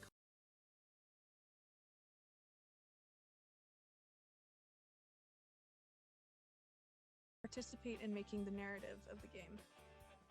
You also solve a unique mystery with your puzzle solving and mystery solving skills by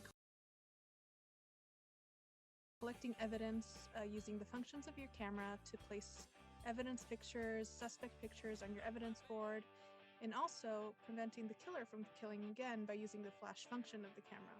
So our gameplay is very much focused on the mechanics of a normal camera, but we built our own with a 3D printer and custom look, and we housed a VR headset in it. Our amazing team of designers, artists, engineers, producers, narrative people, we all worked hard to create our unique spin on the classic noir and mystery genre, bringing new elements in, innovative technology, and a unique art perspective.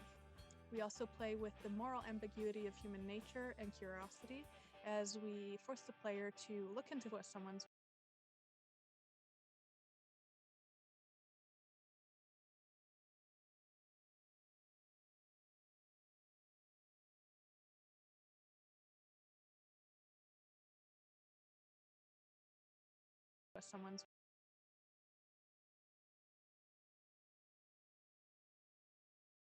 window and think about what people are doing behind closed doors. We hope you love our game, and we hope you catch the killer as well. And now Brittany, one of our great designers, is going to talk more about the design of the game and the process of creating this great visual spectacle of the game.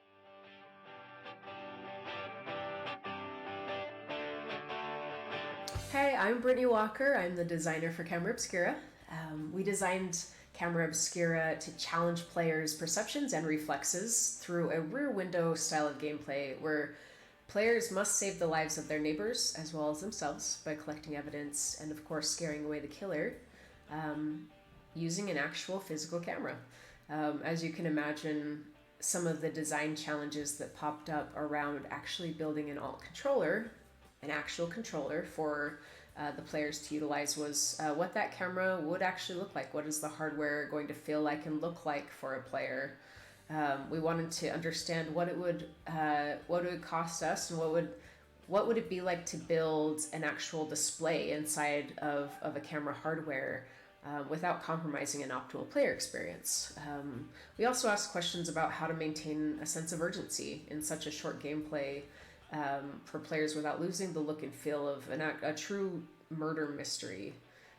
We had the opportunity of utilizing a lot of great talent to help us utilize music, lighting, visual scene changes to let our players know when it was time to look for evidence and when it was time, of course, to jump in and take action in stopping the murder that was afoot.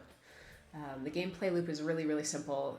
Players utilize their alt controller to capture evidence of photos of suspects, and then they attempt to stop killings as they're happening by utilizing their camera's flash. Once the killer has either succeeded or failed, the player then can utilize their evidence wall that we've built for them by rearranging the photos that they've taken to determine who the killer is. At that point, the players have the opportunity to determine who the killer is and hopefully catch the killer before the killer catches them.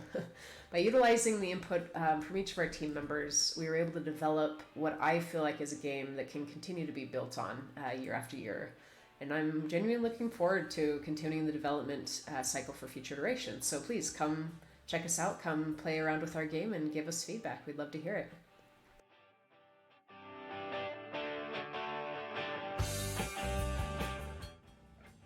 Hi, this is KD Singh and this is the controller for Camera Obscura.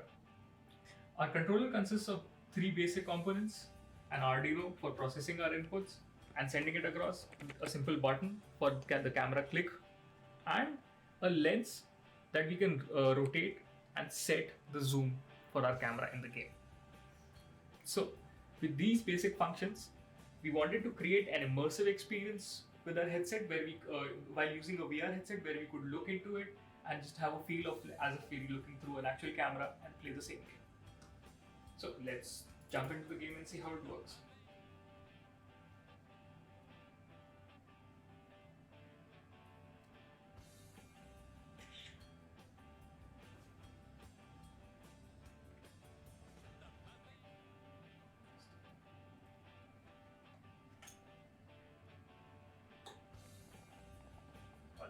here once we are in the game, we can simply use this lens to zoom in and observe our killer closer. Oh. You can observe the people and take photos. So that's pretty much it for the demonstration of our controller. Thank you.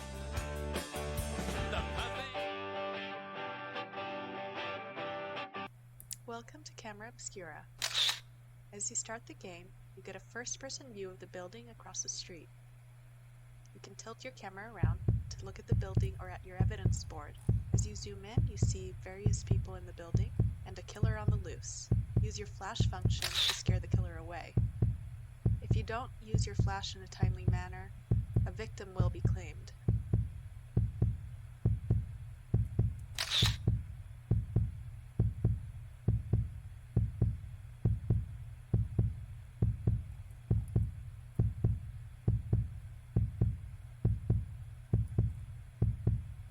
Top left corner, you'll see that the victims that are killed are crossed out. In the second phase of the game, the suspect phase, you can analyze the evidence and the suspect behavior to understand who the killer really is. We have two main characters, the dancer and the chef. Both characters are highly suspicious and have a body of evidence that might tie them to the crime. On your evidence board, you can better analyze the photos you take.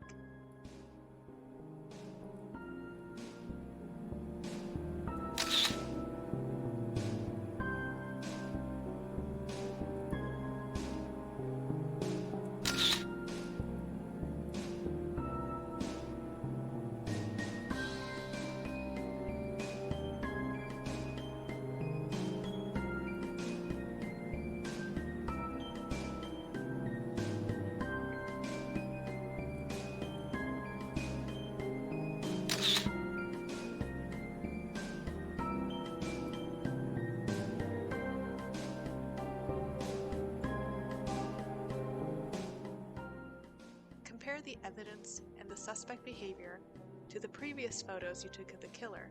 Choose between the two suspects and click on the one that you think is the killer.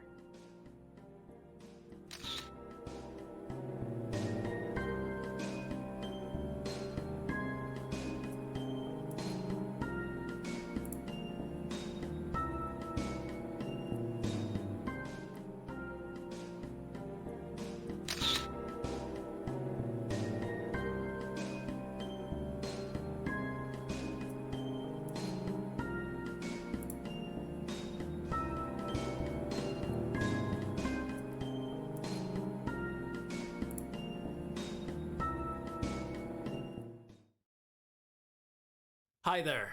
Entertainment Arts and Engineering just held its first annual EAE level design competition.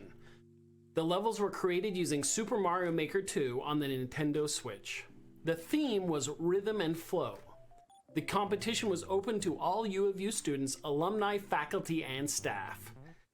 The contest was hosted by EAE, and the levels were judged by the Twitch Super Mario Maker community.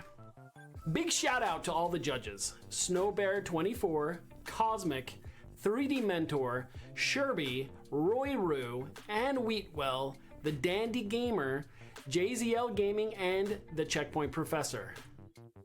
Thank you so much to the judges who took the time to stream and score each of the levels live on Twitch. If you would like to find out more info about this contest and future contests, you can find it at games.utah.edu. Prizes include physical trophies and EAE swag for the first, second, and third place winners, a Switch Pro controller for the first place, a retro controller for the second place, and a special Bluetooth Mario Maker stylus for the third place winner. And of course, eternal bragging rights. There were so many amazing entries. If you are one of the winners, you can reach out to me via Discord so we can get your trophies and prizes to you. We're looking forward to this becoming an EAE annual tradition as we continue to celebrate games, game design, and having fun with the gaming community. Now let's announce the winners of the first ever EAE level design competition.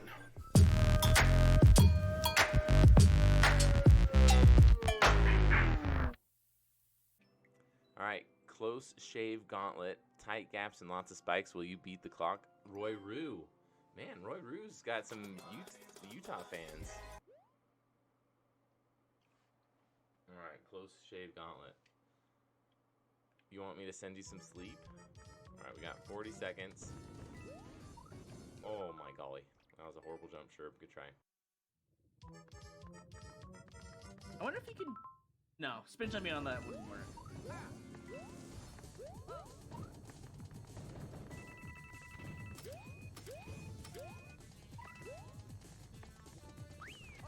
I do like the generous CP though, that's actually really nice. You don't have to do that in a speedrun either, that's the best part. I think sliding there actually is probably better now that I think about it, it's just deadly. That should give me the world record though. Should, I'm not really sure though. You have a panic, twirl, bad habit. Yeah, I do that when there's a bunch of spikes all around and muscle memory. Because it's really easy to press the twirl button there. In this level though, I didn't have it. Yeah, there we go. Be better. Here we go. Just keep running. I'm not gonna spin off. We're just gonna hope. All right. High five. Hey, what's up, Vet? Yeah, you what can up, do Vet? it. Thanks, Thank friend. you. I appreciate you. Hey, Glenn, is running faster than sliding? You'd Down slide the steep slope. Yeah, there's the some medium one. crazy tech. Yeah! Yeah, I got it like a full 10th of a second faster. I knew you could do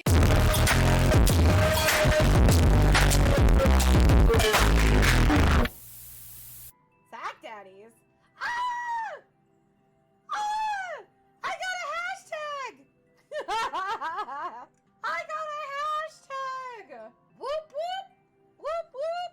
Guys, I got one! I'm excited! Surf and turf. I didn't realize Sack Daddy was a part of it. I'm excited.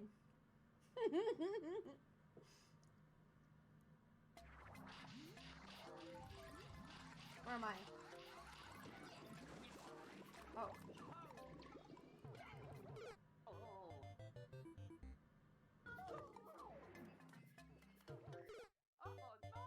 Oh, I'm supposed to swim that. I'm dead. Oh.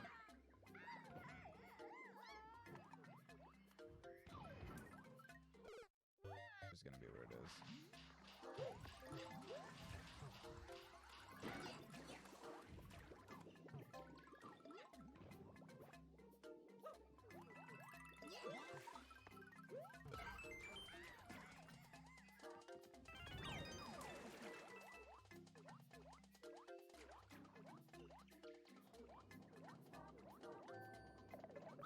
Yep, there you go. Now we just gotta be really fast.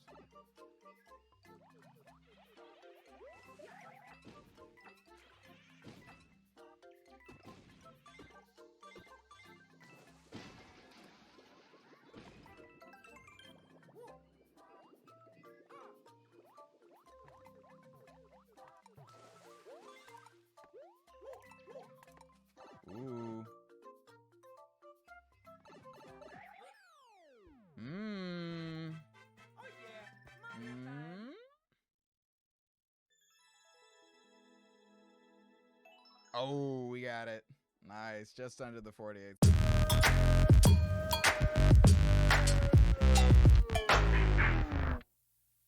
All right, yo, we've got Tempo Turmoil by June Quayle. Keep the rhythm, feel the flow. We got a 3.5% clear rate. Let's go. Let's check it out.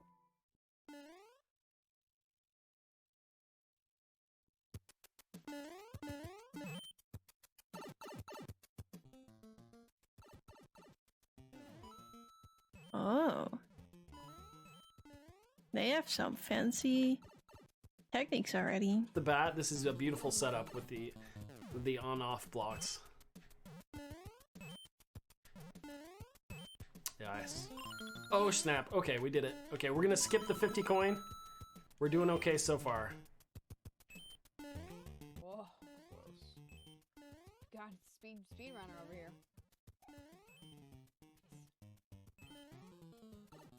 Alright, Heck here we yeah. go. Checkpoint, checkpoint. Of course you dive before the checkpoint. I would. I prefer faster movement anyways.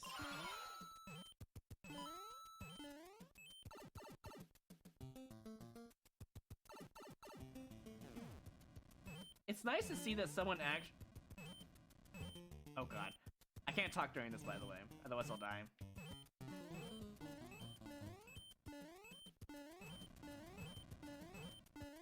Means, but thank you for the 10 bits. Oh my golly! That was awesome. Oh, Mar, okay. No. No! It's a wobble! It's a wobbly!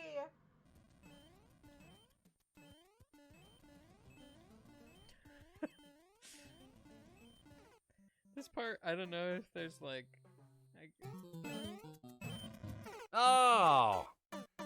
Alright, here's where it's gonna get tough. This is scary. No. This is...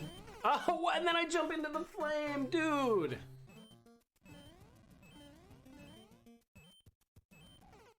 Oh, I gotta pay more attention. Strange, but we're okay.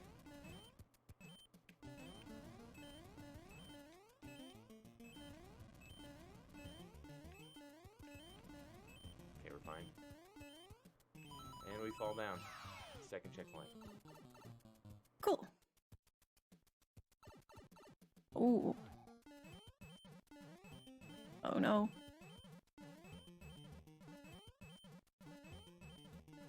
Okay, that's cute. Oh, okay, I guess we are not gonna go for the 50. Agree with the hitbox on that. I'm just saying.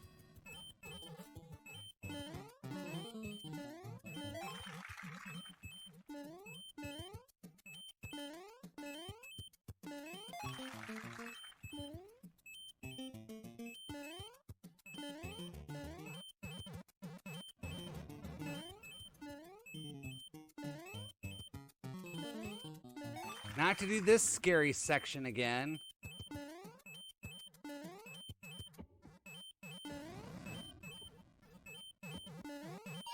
All right, got it. Let's go. Let's. What ups? Yes. For the lovely endless players. I am cool now. Yeah. Wasn't that 109? No, it was be 100. I don't know when the timer started. Yeah.